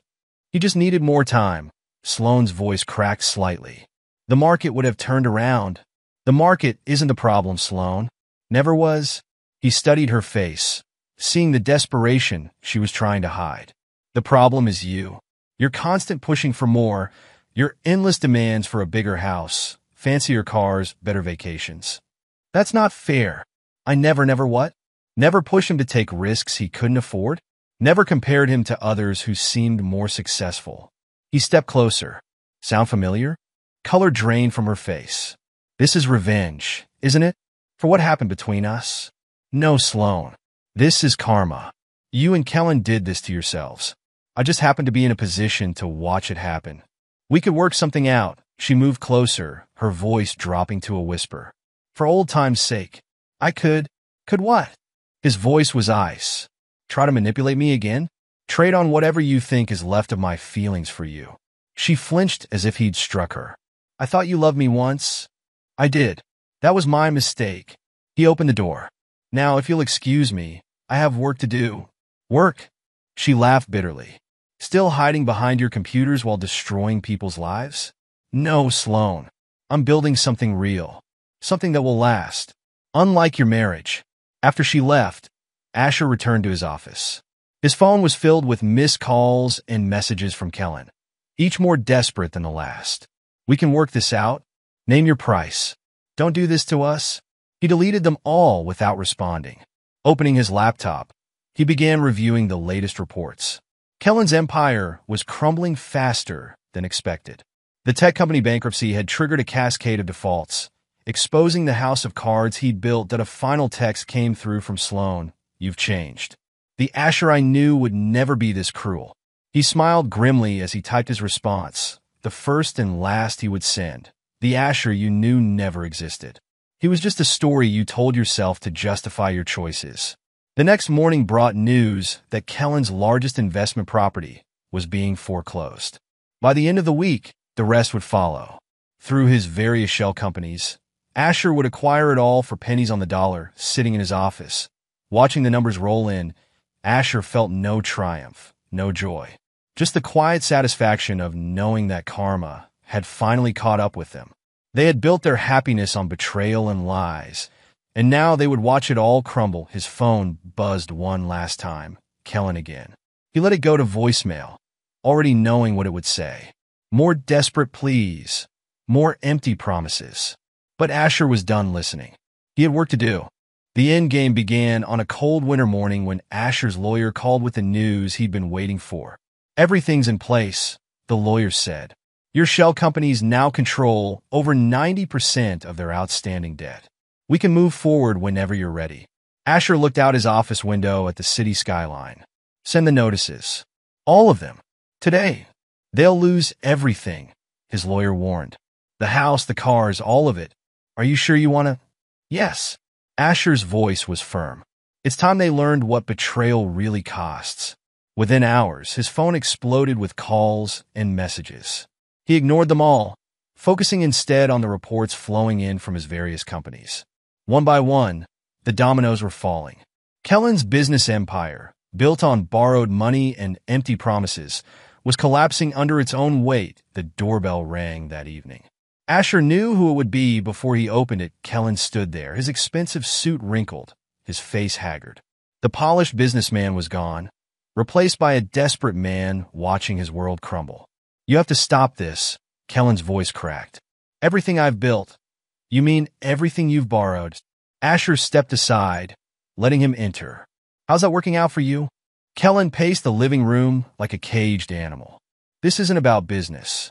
This is personal. You're trying to destroy me because of Sloan? No, Kellen. You destroyed yourself. Asher's calm seemed to infuriate his former friend further. I just happened to be in a position to watch it happen. Listen to me. Kellen ran his hands through his disheveled hair. I can still turn this around. I have deals in the works, investors lined up. More promises? More borrowed money? Asher shook his head. That game is over. You smug bastard. Kellen's face twisted with rage. You think you're better than me? Sitting here with your computers and your quiet little life? Asher smiled thinly. My quiet little life that just bought out all your debt. That quiet little life? The color drained from Kellen's face. What are you talking about? Those shell companies that have been buying up your loans? The ones calling in their debts? Asher's voice was ice. They're all mine. That's impossible. You don't have that kind of money. Don't I? Asher walked to his laptop, pulled up his investment portfolio. Want to see what a quiet little life really looks like? Kellen stared at the screen, his mouth working soundlessly as he processed the numbers. All this time, you were building something real, Asher finished. Not just putting on a show with borrowed money. We can work something out. Kellen's voice turned desperate. Partners like old times. I could. Partners? Asher's laugh was cold. Like when you went after my wife? That was different. Sloan and I, we love each other. You have to understand. I understand perfectly. Asher moved toward the door. You're a fraud, Kellen. Always have been. The only difference is now everyone else will know it too. Please, Kellen's voice cracked. Don't do this to us. To Sloan. To Sloan? Asher opened the door. The woman who thought I was beneath her? Who walked away because my ambitions weren't big enough.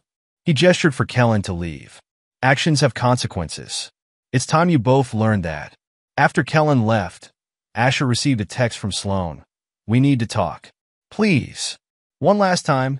He considered ignoring it, but something in the message's desperation made him respond. Tomorrow. My office. 10 a.m. The next morning, Sloan arrived exactly on time. Her designer outfit a sharp contrast to her pale, drawn face. I know what you're doing, she said without preamble. Using your companies to buy our debt. Force us into bankruptcy. Impressive. Asher didn't look up from his computer. You finally learned to pay attention to business details. This isn't business. This is revenge. Now he did look up. No, Sloan. This is karma. Everything you're losing, you took from someone else first. I never took anything from you, she protested. You were the one who what? Asher's voice was sharp. Who worked quietly building real wealth while you complained about appearances. Who invested wisely while you chased status. I didn't know, she whispered. About the money, the investments. Why didn't you tell me? Would it have mattered? He studied her face. Or would you still have run off with my best friend because he made bigger promises?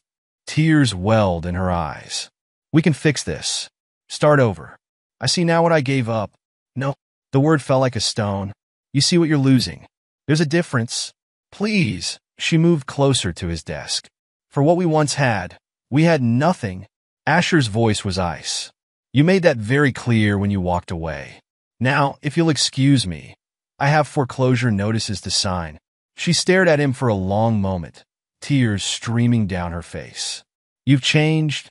No, Sloan. I'm exactly who I've always been. You just never bothered to look past the surface. He turned back to his computer. You can see yourself out. After she left, Asher pulled up the final documentation his lawyer had prepared. Everything was in place. By the end of the week, Kellen and Sloan's carefully constructed world would lie in ruins. His phone buzzed with a message from his broker. Mitchell's tech company assets being liquidated tomorrow. Want first rights? Asher smiled grimly as he typed his response. The endgame was moving faster than he'd expected, but that was fine. He was ready. The foreclosure notices arrived at Kellen and Sloan's mansion on a Thursday morning. By afternoon, their phones were ringing nonstop with calls from creditors, banks, and increasingly anxious business partners. Their carefully constructed facade was crumbling. Brick by expensive brick, Asher watched it unfold from his office, receiving regular updates from his lawyers. The bankruptcy trustees had moved quickly, seizing assets and freezing accounts. Everything Kellen and Sloan had built, or rather, borrowed, was being dismantled. His intercom buzzed. Sir? Mr. Mitchell is here. He's quite insistent. Send him in. Kellen burst through the door, waving papers. What the hell is this? Foreclosure? Asset seizure? You can't do this. Actually, Asher replied calmly, I can. And I am. The house. Kellen's voice cracked. You're taking our house? Technically, the bank is taking it. I just happen to own the debt. Asher looked up from his computer. Funny how things work out, isn't it? Funny.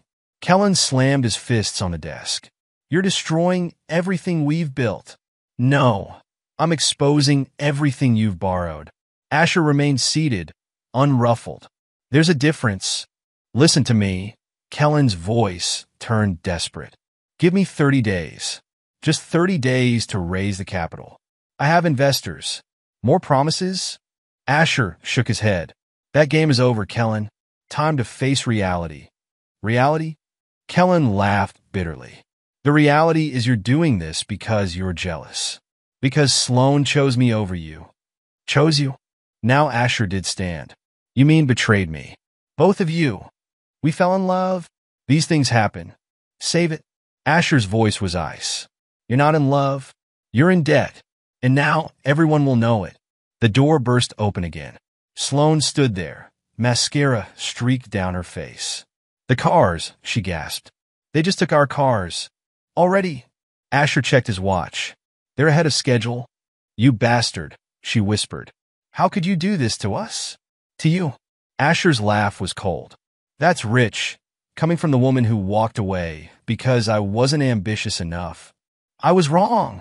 Sloan moved closer, her designer heels clicking on the hardwood floor. I see that now. You were building something real while we were just putting on a show. Too late for that realization, isn't it? Please, she reached for his hand. We could start over.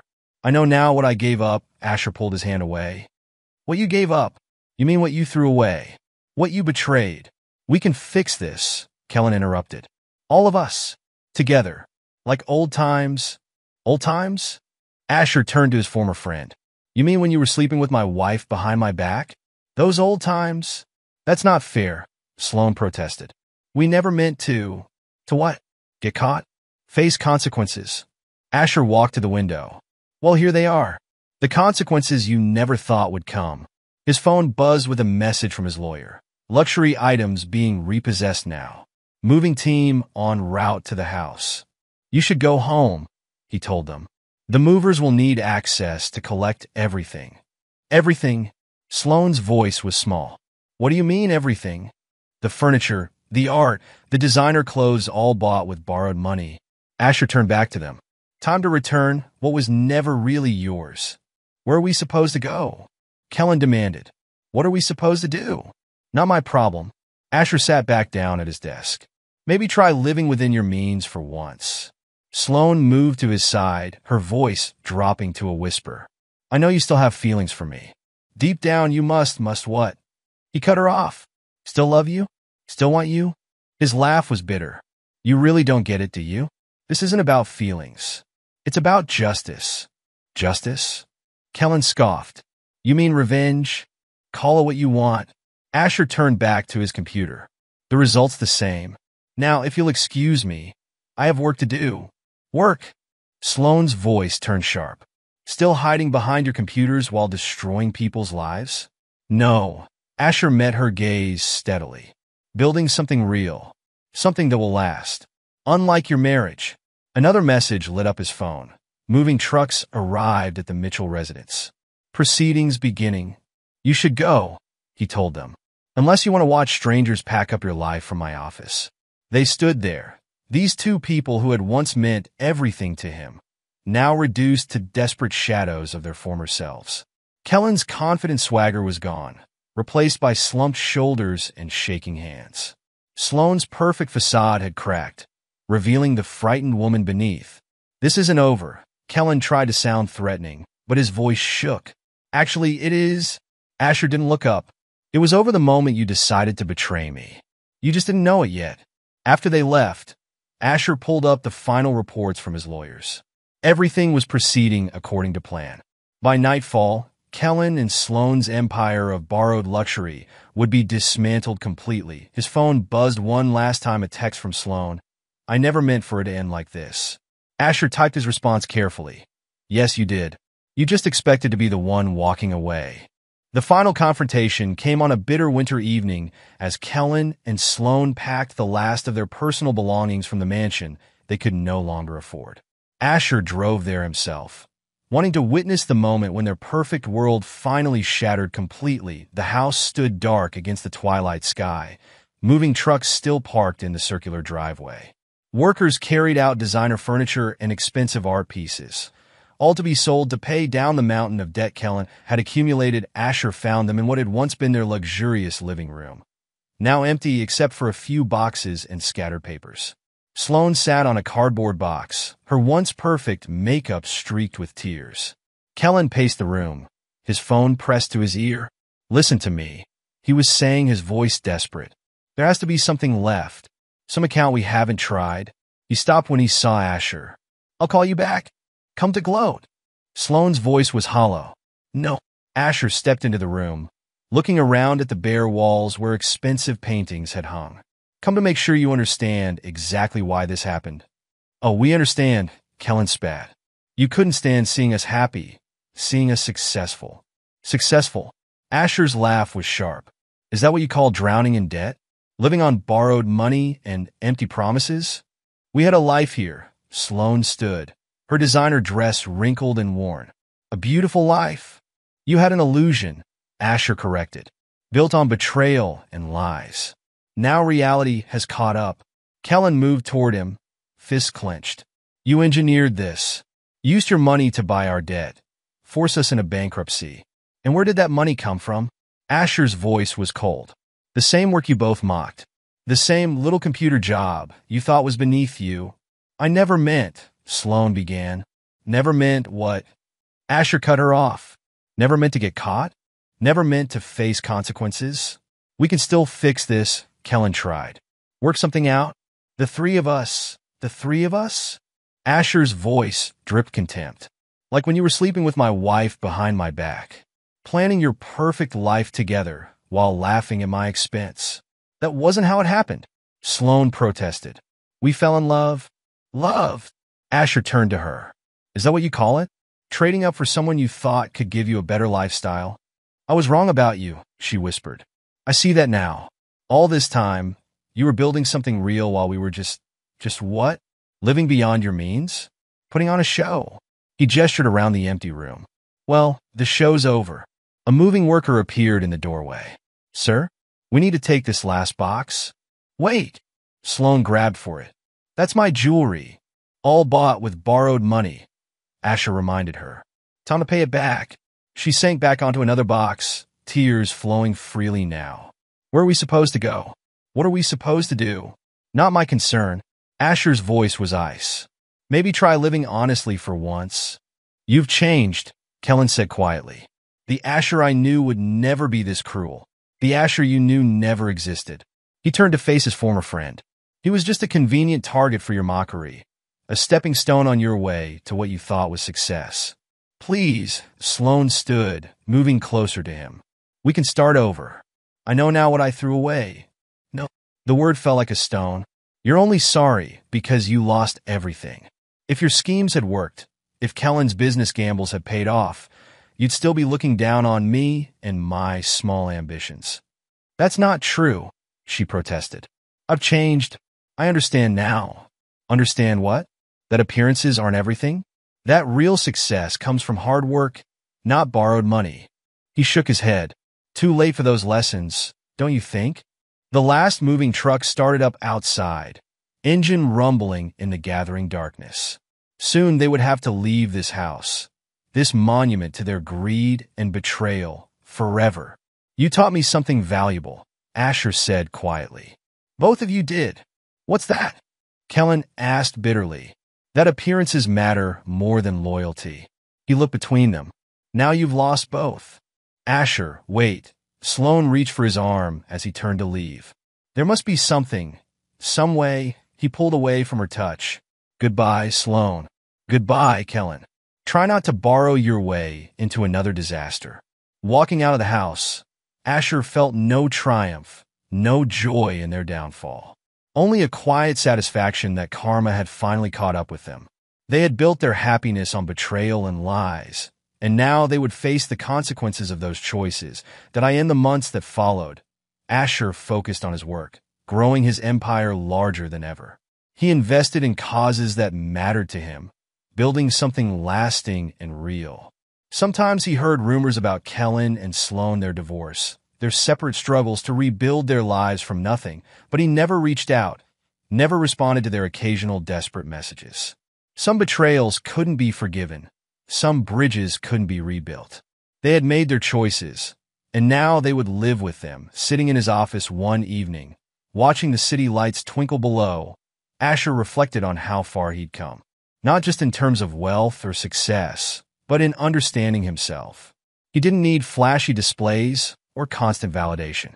Real power, real success, came from building something genuine, something that would last. His phone buzzed with a final message from Sloane. I know now what I lost. What we both lost. Asher deleted it without responding.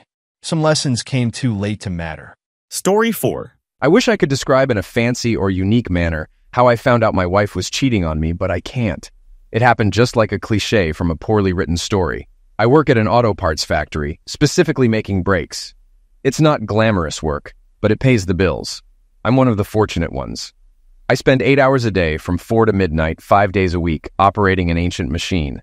I'm decked out in safety gear, eye protection, earplugs, steel-toed shoes, and a denim apron. I meet my daily quota, and if I'm lucky, I might get a bonus at year-end. I have a cozy 3-bedroom house, a lovely wife, and 2 sons in elementary school. After 12 years of marriage, things seemed stable. Until today.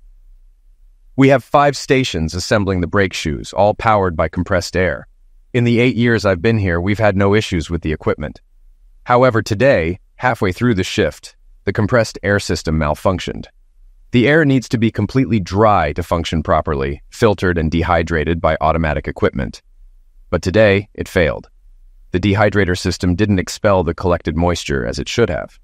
I'm no expert, but I know when moisture mixes with high-pressure air, everything freezes, and work comes to a standstill.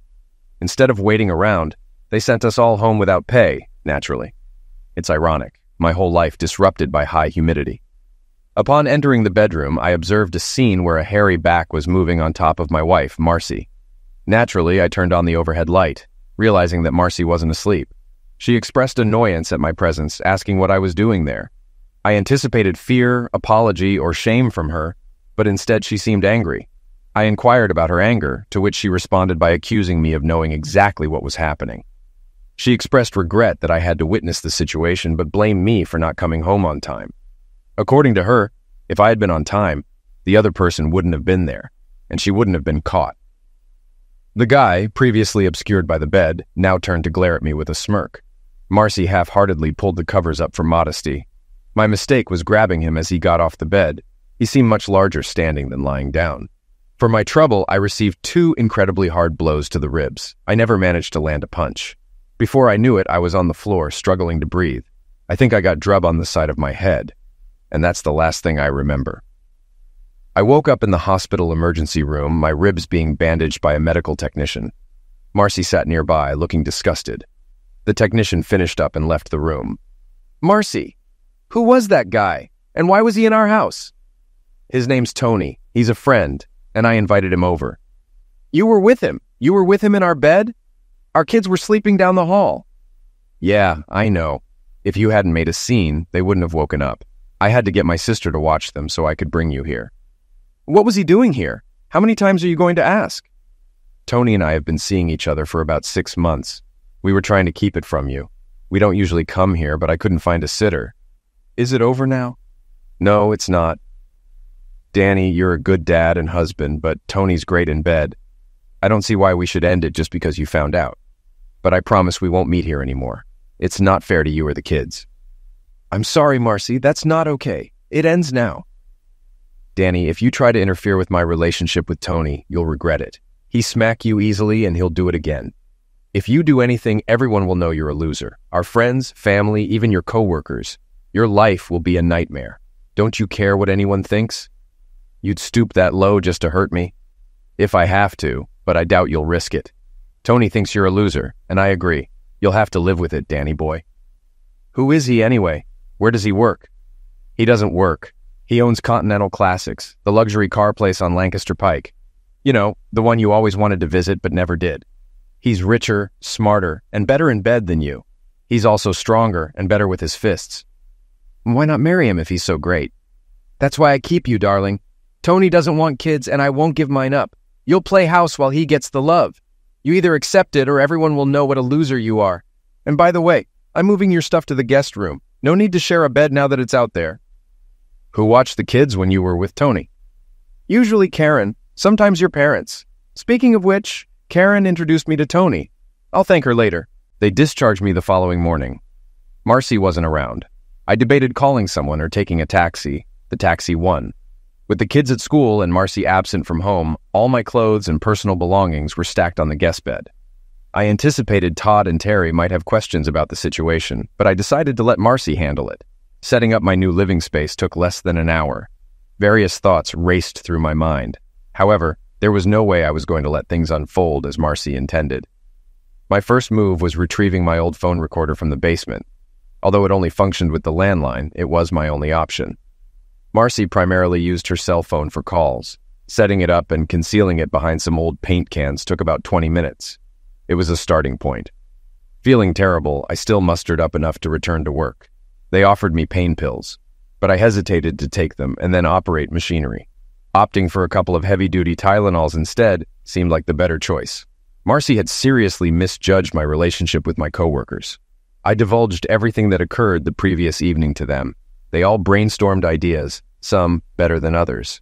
It was reassuring to know my friends had my back. With an 8-hour shift ahead, each of us planned to devise ways to set things right.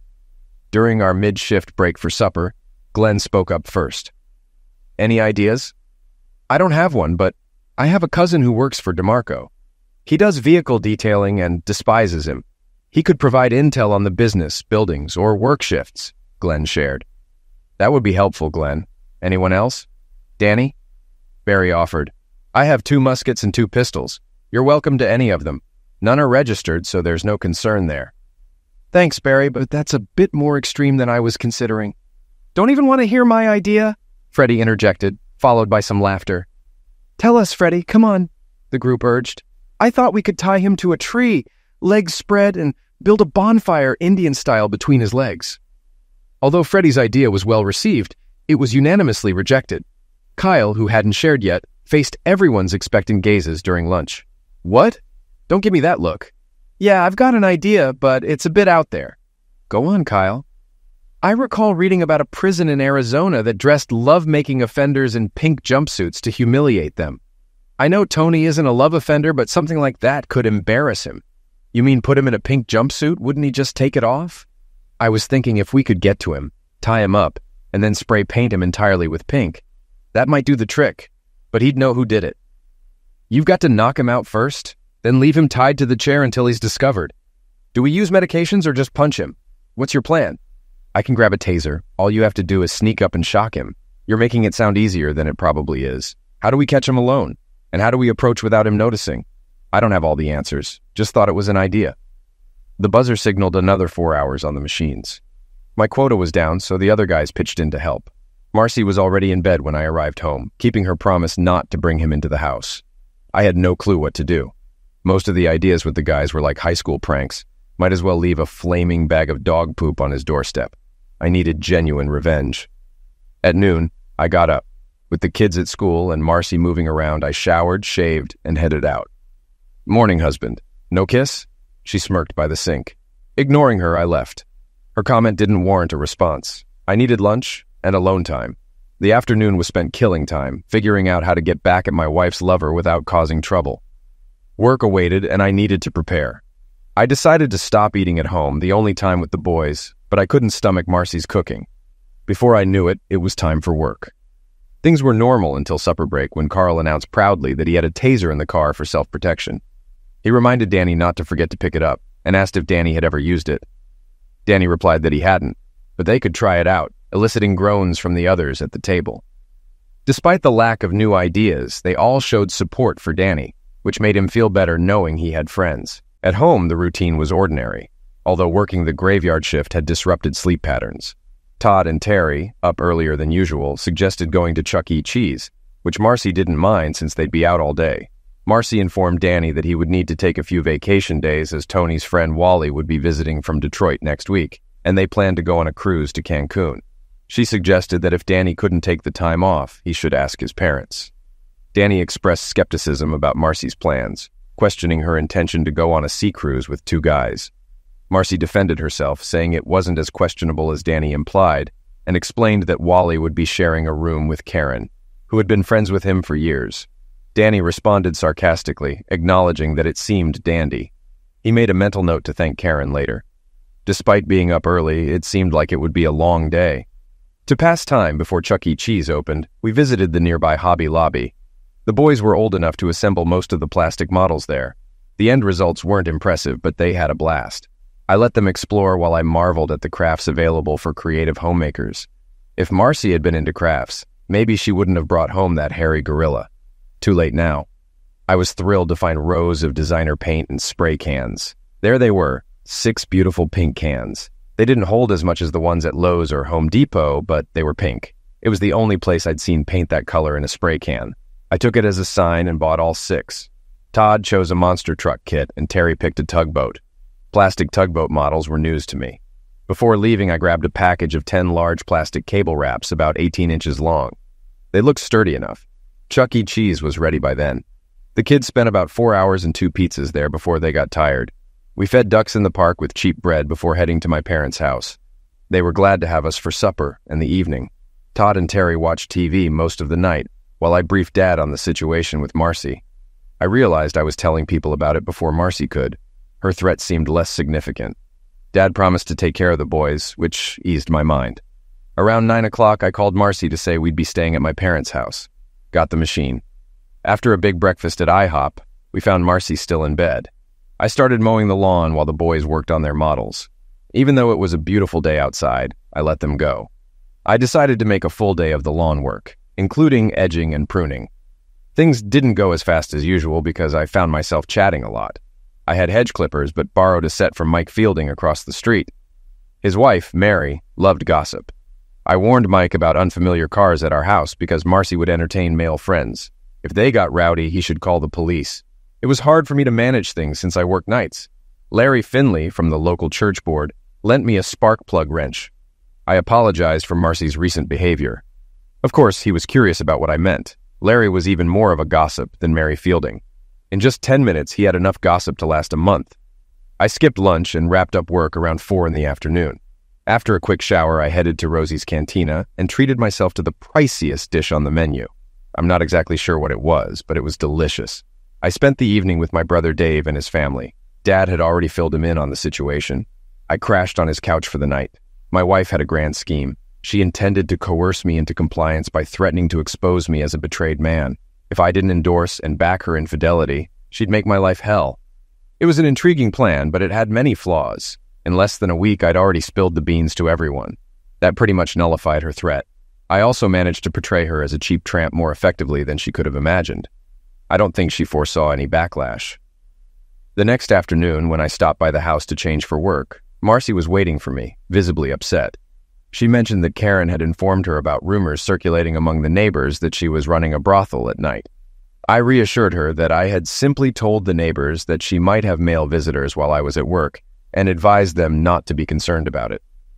However, Marcy insisted that the rumors were spreading differently and asked who else I had spoken to. I admitted that I had spoken to everyone, thinking it would be easier that way. I hadn't mentioned anything to her parents or sisters and suggested she handle that before they heard the rumors. Marcy expressed frustration, feeling like the rumors were making her look bad. In response, I pointed out that the situation wasn't fair to me either, as it made me appear like a betrayed man.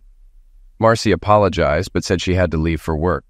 She mentioned that she had managed to spend some time with the boys before leaving, though it wasn't the quality time she had hoped for. Glenn had some great news that night. Continental Classic shut down at 9 o'clock on Thursday night, so Tony could personally handle all the paychecks for Friday. He hated being disturbed while doing payroll, so even the cleaning crew was gone. Kyle took a few minutes to show me how to use the taser. No one volunteered to test it. The plan was falling into place. If I got caught, and I fully expected to, I'd likely face jail time. I didn't care. Tony DeMarco needed to be humiliated. If I got arrested, I'd ensure all newspapers and TV stations got the full story. Any publicity like that would crush him, or at least infuriate him enough to make a mistake.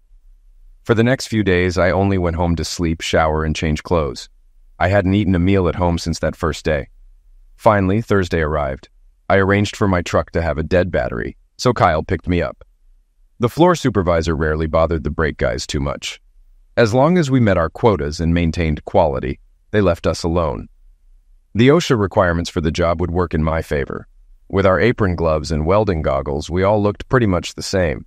At 8:30, I slipped out the back door. The guys would take turns covering for me at my station. One of their posts would be empty, but no one really cared. Toilet breaks were normal and unregulated.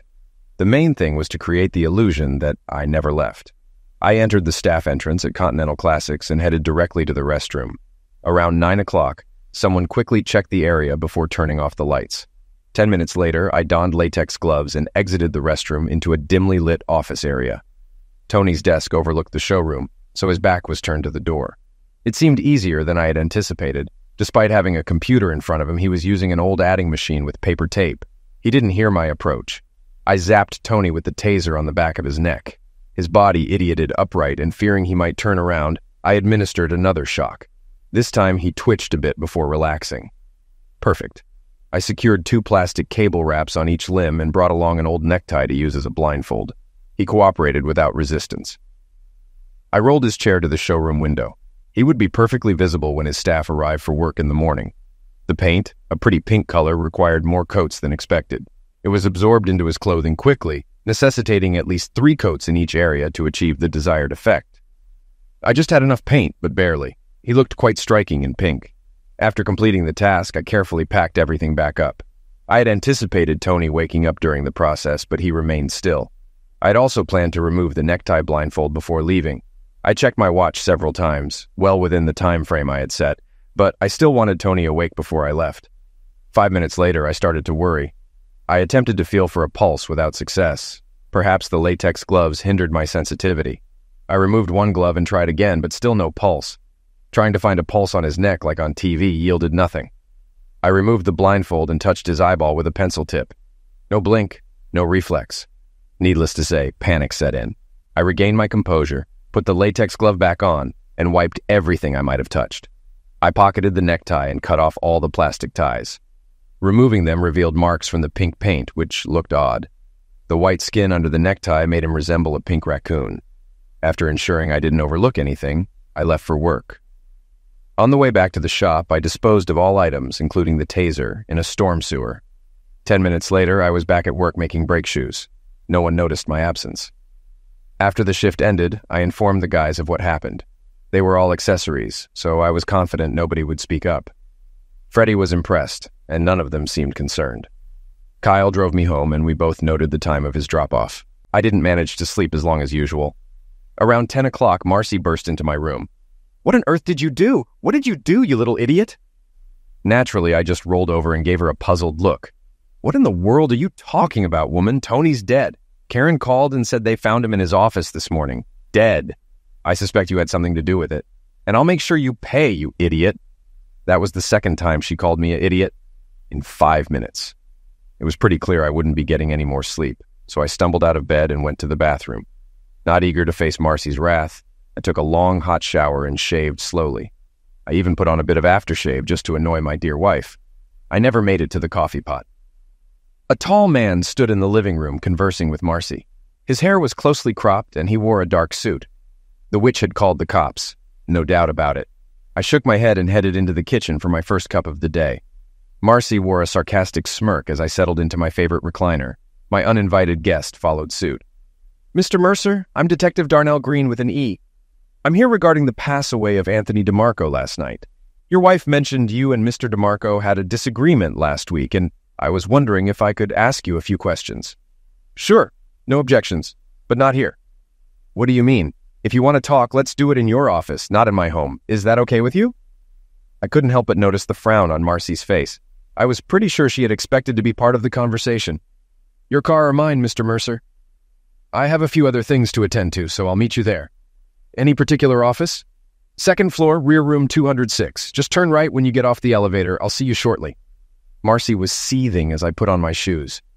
I never got around to finishing the coffee, so I dumped it in the sink. I turned and smiled as I walked out the door. "I guess you'll get what you wanted, sweetheart." "What are you talking about? What do you mean, Danny?" 10 minutes later, I was seated with Detective Green on the second floor of the municipal building. For the next hour, Detective Green asked all the pertinent questions, and I provided suitable answers. He delicately broached the topic of the affair without dwelling on it or being overly blunt. Naturally, I had to acknowledge having a motive, but I insisted I never had the opportunity to act on it. It was a serious matter, but I endeavored to be cooperative without being cheeky. I think he appreciated my efforts to make his job easier, even though I couldn't provide a definitive answer. The most intriguing part of the conversation was learning that Tony passed away due to a heart issue. He had a pacemaker put in a couple of years back, which apparently didn't mesh well with the taser. They deduced the taser's involvement from the marks on his neck. I felt remorseful about Tony's pass away, yet there was also a sense of relief. Detective Green gave me the customary "don't leave town" spiel and mentioned he'd contact me after confirming my alibi. It was unexpected. I never imagined needing an alibi for anything. It was kind of thrilling. We parted on good terms, and I sensed that Darnell Green was supportive, which was comforting. After grabbing a quick meal, I tuned into the TV news. There was a segment about the demise of a local businessman, noting he had no relatives in the area. I withdrew funds from the bank accounts and then treated myself to a nice breakfast. There were tasks to attend to at home. Marcy wasn't around when I returned. It took me half an hour to relocate all my belongings to the master bedroom and hers to the guest room. The guest room had limited storage space, so I piled her things on the bed for her to organize. I checked the telephone recorder in the basement, finding nothing noteworthy. I gathered banking, insurance records, and other vital documents. Thankfully, Marcy's Volvo was in my name, simplifying matters. I stashed everything in a folder under the front seat of my truck. I phoned work and took a 2-week vacation. A few hours later, my beloved wife arrived. She seemed taken aback to find me at home. It was time to set things straight again. I grinned as I escorted her to the guest room. "What's this? Who do you think you are?" Her response was a smirk. "Tell me, damn it, what's happening, Marcy?" "I'll be using the master bedroom from now on. You can have the guest room. I suggest you start putting away your clothes. Anything left out by dinner will be disposed of. Any questions?" "I can't fit my stuff in that tiny closet, and I won't stay in that room anyway. What do you mean, disposed of?" "If it doesn't fit in the closet or dresser, you don't need it. This is non-negotiable. Danny, you're in trouble. Get your act together. If you need clarification, ask later." Idiot. That was the third time that day she called me an idiot. I must be making some progress. While Marcy was occupied in the guest room, I emptied her purse on the kitchen table. I meticulously collected what I wanted. First, I took her cell phone and car keys. From her wallet, I removed her driver's license, credit cards, debit cards, and cash. I replaced the remaining items. I retrieved her car title from the pickup and drove her Volvo to a friend who owned a car lot across town. I sold it to him outright at a fair price, with the understanding he'd sell it wholesale out of town. Even after settling the loan, I pocketed a few $1,000s. As I headed into Taco Bell for lunch, my cell phone rang. "You witch! Where's my cell phone and where's my car?" I was relieved she didn't call me in schmirk this time. She was calling from the house phone. It was a good test. I could check the recorder later. "I'm sorry, honey. I had to get money to hire a lawyer for the homicide charges. I promised to get you another car once I'm out of jail," I said, ending the call and turning off the cell phone. After that conversation, I realized getting a lawyer was crucial. No matter what happened, I was determined not to stay married. But I had to wait. I was next in line to order. Todd and Terry were home when I arrived. I went straight to my sons, ignoring Marcy. I did glance her way a few times and noticed she wasn't happy. The boys eagerly showed me their models. When Marcy began preparing dinner, I wandered to the guest room. My clothes were back on the bed, Marcy's in the master bedroom. I chuckled, but chose not to argue. She seemed stubborn and resolute. Marcy instructed the boys to wash up for dinner, and I returned to the guest room to unpack. I would have loved to discard her belongings, but that seemed too immature. Red Lobster was my treat tonight. Money wasn't an issue. I still had cash after the lawyer's deposit. The shrimp and lobster combo was delicious, but the cheese rolls remained my favorite. After finishing, I switched on my cell phone, hoping for a call from work or Detective Green. The first call I received was from my wife, who asked how she could go to the grocery store to pick up some items, including milk. I assured her that I would take her when I returned, and suggested planning our shopping trips for Saturdays when I was off work. I expressed a preference for her not to go alone and mentioned another call coming in, prompting me to end our conversation with plans to talk later. The second call was from Kyle, who informed me that Detective Green had spoken to the entire crew individually and as a group, and everyone's stories had checked out. He mentioned that Tom Tingle, the floor manager, had strongly supported him, emphasizing that Kyle couldn't have missed work. After arriving home just in time to tuck the boys in, I found Marcy sitting on the couch with wine. I grabbed a cold Foster's and settled into my recliner, hoping to initiate a conversation. I asked Marcy about her plan to paint me as a villain, which abruptly ended the conversation. Marcy finished her wine, left for her bedroom, and I realized she didn't actually want to talk. Disappointed, I grabbed my beer and checked the recorder. The first call was to her sister, no cover-up there. It seemed Marge knew about the affair with Tony and supported Marcy. That was reassuring. The next call to Marcy's mom was different. Mom was clueless. Her daughter convinced her that Tony was a friend of Karen's, and I was jealous because I'd been pursuing Karen for years. Although she didn't directly accuse me of homicide, it was heavily implied. She contacted the cell phone company to inquire about a replacement for the phone I took, but had no luck. Then, she reached out to the DMV to report the loss of her driver's license, and they advised her to inform the police. When she called the bank to request a new credit card, she discovered the account was closed. I'll give her this. She was quite active. The final call on the machine was to Karen. Even though Karen lived nearby, they opted for a phone call instead of meeting in person. It worked out in my favor, of course. From that call, I gleaned two important details. Wally was still coming from Detroit, and Marcy planned to keep a low profile until his arrival. The next day, the boys and I were up early and out of the house before Marcy woke up. We returned home after lunch, and Marcy insisted I drive her to the grocery store since she lacked a car and driver's license. That evening, while she prepared dinner, I checked the recorder. Wally had arrived and immediately called Marcy. Their conversation was intriguing. He believed Marcy's story and vowed revenge. Wally and Tony were childhood friends, and he was adamant about seeking justice. He provided Marcy with his contact information and instructed her to call him the following day. Afterward, Marcy excitedly phoned Karen, expressing her happiness. It was hard to believe this was the same woman I'd been married to for years. The transformation was sudden and complete. I never imagined my actions, aside from confronting her lover, warranted such a drastic change. Before turning in, I grabbed a burger. Knowing the lawn needed mowing again, I used it as an excuse to avoid Marcy the next day. Around 11 o'clock, Marcy's parents arrived to pick up the boys for an unplanned sleepover, but I didn't object. Grandma Wilcox assured they'd be back in time for school tomorrow. Eager to check the phone recorder, I postponed until after lunch since I skipped breakfast. Following a quick shower, I headed to Denny's. Marcy made no mention of my absence from home. She and Wally had devised a plan to avenge Tony's pass away, which seemed somewhat absurd to me given my knowledge of the situation. Their plan involved Wally entering the house through the back deck's sliding door, while Marcy assured him it would be unlocked if all went well. It was meant to appear as a burglary gone wrong, with me being shot. Both Marcy and Karen were to call emergency upon hearing the gunshot.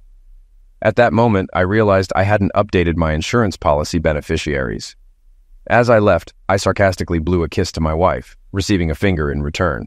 I had dinner with my parents and stayed the evening. Before leaving, I borrowed Dad's snake charmer, a short-barreled 20-gauge, for the upcoming event. Marcy was in bed when I returned home, her light on, presumably reading. The lone message on the answering machine came from Karen, boasting about her and Wally's pleasurable afternoon. Before signing off, she assured Marcy of her readiness later that night. It took me roughly 20 minutes to swap out the buckshot in the shells with rock salt, using a leftover bag from last winter. My intention wasn't to eliminate Wally, but merely to slow him down. Honestly, I didn't wish damage upon Tony either. I hoped Wally didn't have a bad heart like Tony did. Wanting to check the back deck door, I hesitated, fearing Wally might spot me. I had to assume Marcy left it unlocked. I stripped down to my shorts and mussed up the bed blankets. A cup of coffee would have been preferable, but since none was available, I settled for a drink, waiting in my recliner with the cell phone close by. He didn't arrive until after midnight. Upon spotting him on the deck, I promptly dialed emergency, reporting an intruder in my house and expressing fear for my life, keeping the line open. The patio door slid open quietly, revealing Wally. I waited until he was fully inside the house before delivering the first blast. I aimed for his lower body to avoid accidental pass away. The first shot knocked him back under the deck. With the second shot, he tumbled over the deck's side, breaking the railing. I knew I hadn't eliminated him as he howled in pain. Man, that rock salt must have caused quite the sting. I was amazed at how deafening the musket blast sounded indoors. My ears were ringing intensely. When I flipped on the lights, Marcy was already in the living room screaming. Although she was shouting at me, her words were unintelligible. I approached to check on Wally and noticed a Ruger .22 automatic pistol with a silencer on the floor. Marcy continued to scream, so I aimed the musket in her direction, causing her to quickly quiet down and flee the room. It appeared Wally had broken his ankle in the fall. Some guys seemed to have all the luck. 10 minutes later, the first police car arrived. There wasn't much discussion. I placed the musket on the floor to avoid any confusion about the situation. Pointing to the phone, I informed the officers that everything was under control. When asked about other occupants, I mentioned Marcy in the bedroom. Bringing her into the living room, the officers realized their mistake. Despite their attempts to quiet her, both Marcy and I were unsuccessful. Finally, a large female officer gently escorted her outside. I noticed Karen standing with some neighbors outside. I grinned at her and gestured across my throat, but she quickly walked away without reciprocating. The EMTs arrived for Wally as Detective Green showed up. He smiled at me, and I couldn't help but grin back. It wasn't intentional sass, but I couldn't resist. The female officer escorted Marcy back inside so she could dress. After getting dressed, we all headed to the police headquarters. I requested separate cars, and Detective Green agreed to let me ride with him. We didn't speak on the way downtown, but he smiled at me again. It was daylight when Green released me. Although we only spoke for about 30 minutes, they kept me at the station all night, making me drink coffee. One of the police cars drove me home. I was disappointed not to see yellow tape around the house. Everything looked normal, and even the rock salt hadn't damaged the glass door. Wally seemed to have borne the brunt of it. I estimated it would take about an hour to fix the broken railing. I went to bed and didn't wake up until after lunch. After relieving myself, I stumbled into the kitchen to find my amiable detective seated at the table, engrossed in the newspaper and sipping fresh coffee, which I presumed he brewed while I slept. Having had my fill of coffee the night before, I opted for a tall glass of orange juice and settled across from him. How he entered the house eluded me.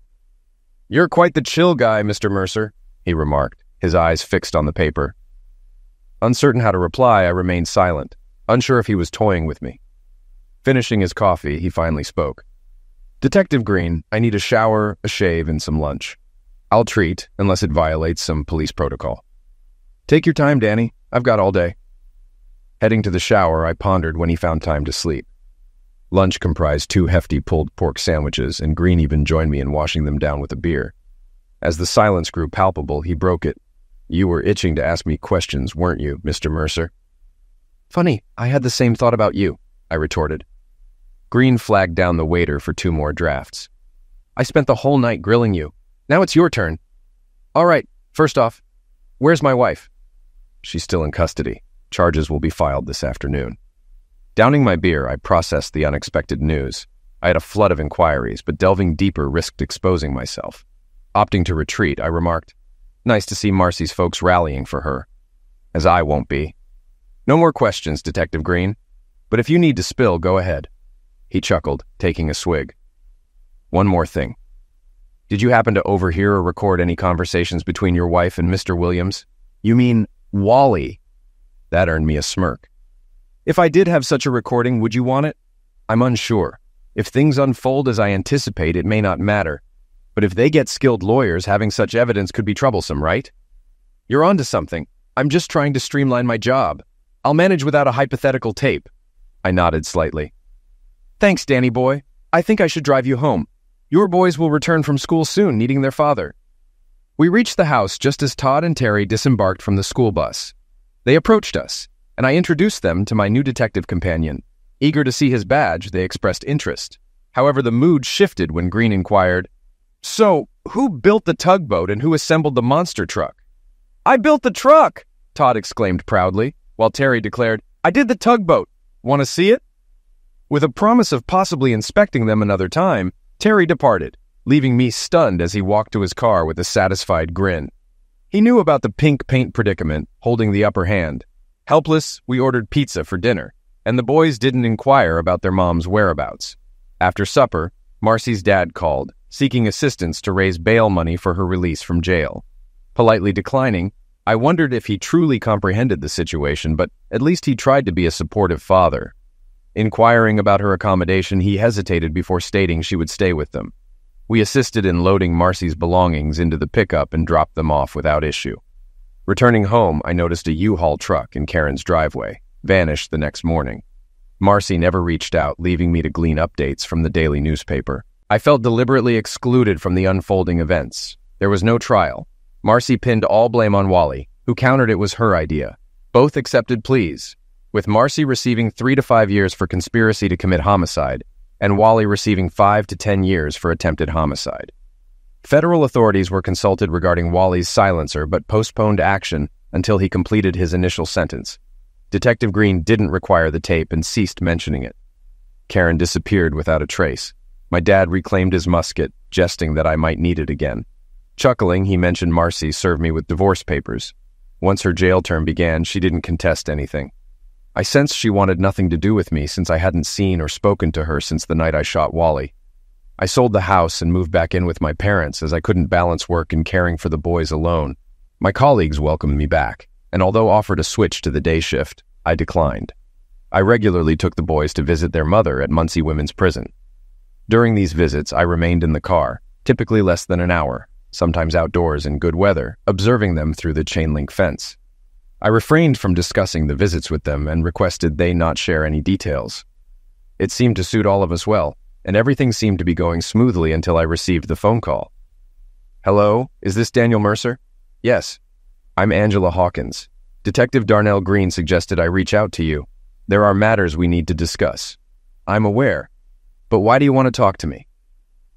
"Tony DeMarco was my brother." "Oh, damn. Just when I thought I'd put all this behind me. Now this." "I understand, but I don't think avoiding this conversation is wise. I'm sorry for your loss, but I can't assist you." I ended the call before she could say more. 2 days later, she called again. "Daniel, I'd appreciate it if we could meet. There are things I need to address. Detective Green mentioned you're reasonable. Where should we meet?" "I'd prefer the auto showroom, but anywhere you're comfortable is fine." It took me a moment to respond. "Let's meet Saturday at 10 o'clock at the showroom. I'll bring my sons. They enjoy old cars." Unsure of her intentions, I felt safer in public with the boys. I didn't want to use them as a shield, but I believed she'd be less inclined to cause trouble with them present. I speculated about her potential grudge, assuming she might be Italian and hot-blooded. Eventually, I concluded I was overthinking and needed a beer. I called Detective Green for insight. He chuckled, advising me to meet with her and stop fretting. Easy for him to say, as he wasn't the one who eliminated her brother. Continental Classics was an expansive and impressive establishment. Apart from the main showroom, they possessed two sizable buildings in the rear, housing cars awaiting restoration or awaiting display on the showroom floor. It came as a shock when we arrived to find them hosting a grand opening celebration. I hadn't anticipated it. There were many aspects of the event that puzzled me. Terry and Todd appeared torn between the cars and the complimentary items. My first impression was the scent emanating from the popcorn machine. A man clad in floppy shoes and a rubber nose distributed small bags of freshly popped kernels, while adjacent stood a soda machine and another clown manning a hot dog cart. It seemed the boys wouldn't require lunch today. Angela Hawkins wasn't difficult to identify. The moment I observed her striding purposefully towards me, I recognized her immediately. Everything about her exuded Italian heritage: dark hair, eyes, olive complexion, and broad hips. While a gentleman might not have noticed the latter, they were accentuated by her stature, barely reaching 5 feet. Tony was colossal, whereas his sister was short and stout. I felt a twinge of anxiety as she approached, then noticed the miniature version of her by her side, a young girl of about 10, bearing a striking resemblance to Angela, albeit with lighter hair and naturally lacking any hips at all. It appeared my hostess employed the same tactic as I did for security, as we both relied on our children. As she closed the distance between us, her hand extended in a friendly gesture. "Daniel Mercer, I presume?" It felt only natural and polite to shake her hand, reminiscent of a scene from a movie about Dr. Livingston. Though she wore a smile, she seemed slightly nervous, which eased my own apprehension. I stood there silently, prompting her to continue speaking. It felt as though I were deliberately being excluded from the loop. There was no trial. Marcy pinned all the blame on Wally, who in turn claimed it was her idea. Both eventually pleaded guilty, with Marcy receiving 3 to 5 years for conspiracy to commit homicide, and Wally 5 to 10 years for attempted homicide. Federal authorities became involved due to the silencer Wally possessed, opting to await the completion of his initial sentence before taking further action. Detective Green never revisited the issue of the tape. Karen disappeared without a trace. My father was pleased to retrieve his musket and joked that I could borrow it again if needed. He chuckled as he said so. Marcy served with divorce papers. Upon commencing her jail term, she didn't contest anything. I sensed she wanted nothing to do with me since I hadn't seen or spoken to her since the night I shot Wally. Selling the house, I returned to live with my parents as I couldn't juggle work and childcare alone. My co-workers welcomed me back, and though offered a switch to the day shift, I declined. I regularly took the boys to visit their mother at Muncie Women's Prison, waiting in the car during their brief meetings, sometimes outdoors in good weather.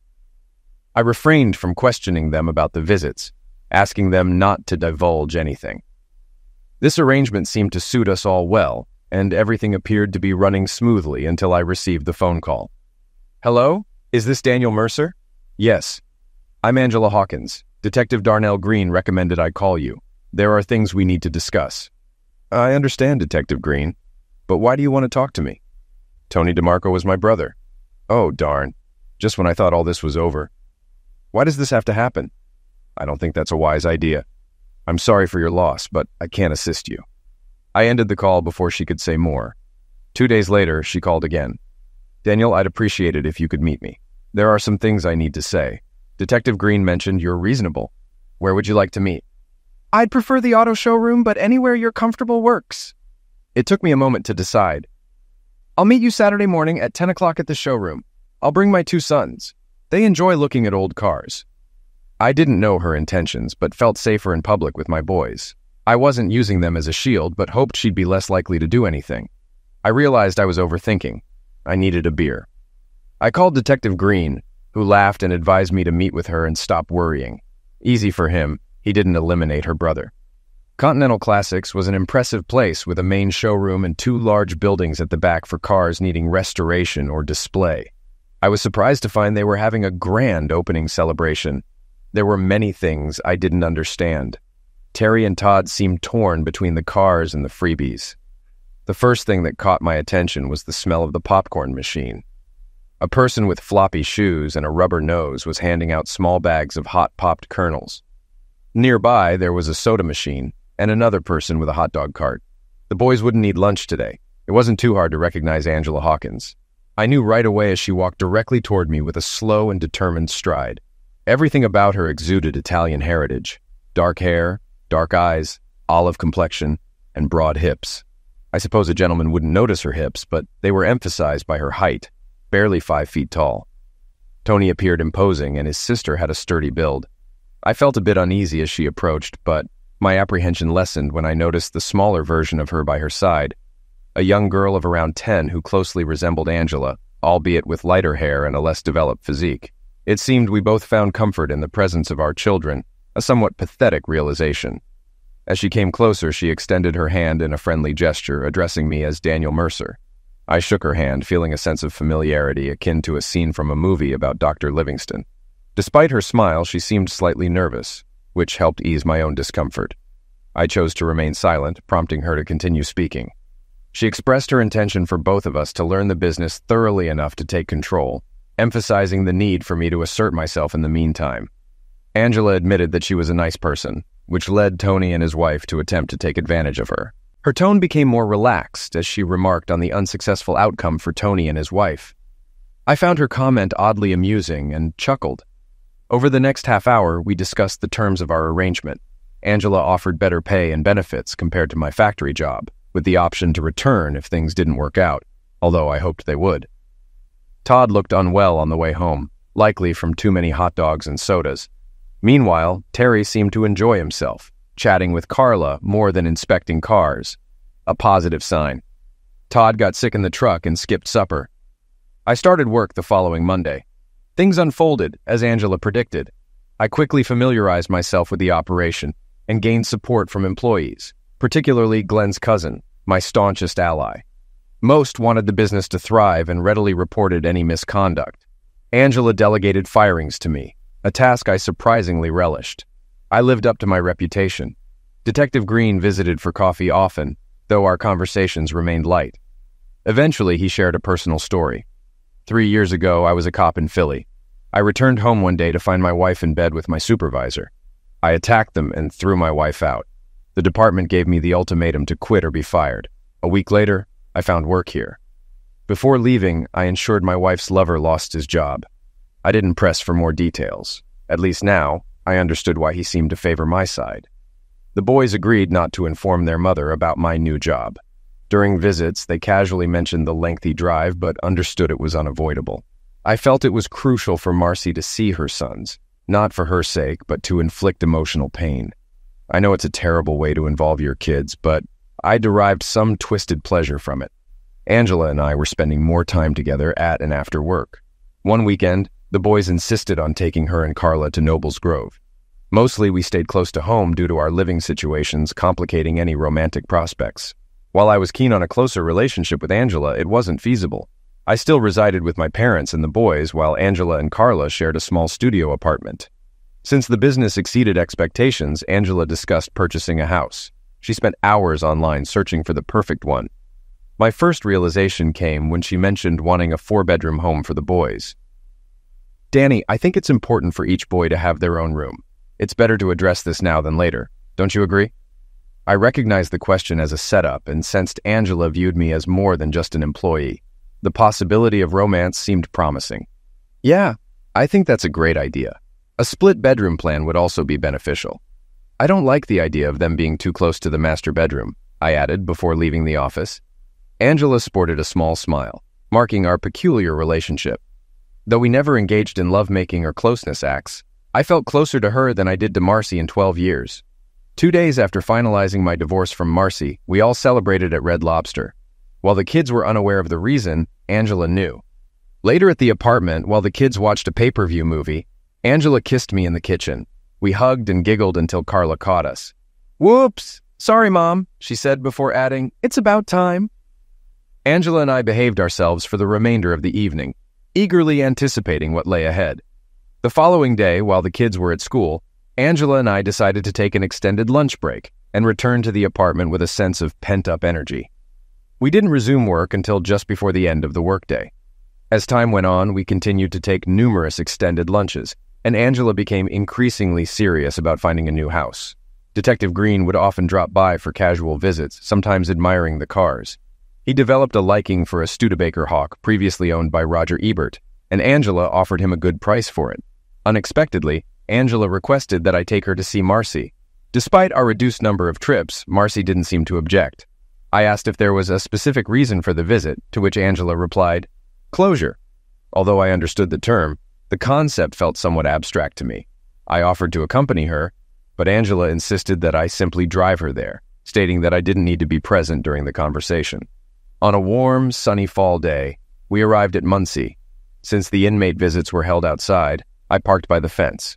10 minutes later, Marcy and Angela emerged into the exercise yard and sat at a table, chatting and smiling as if they were old friends. Things took an unexpected turn.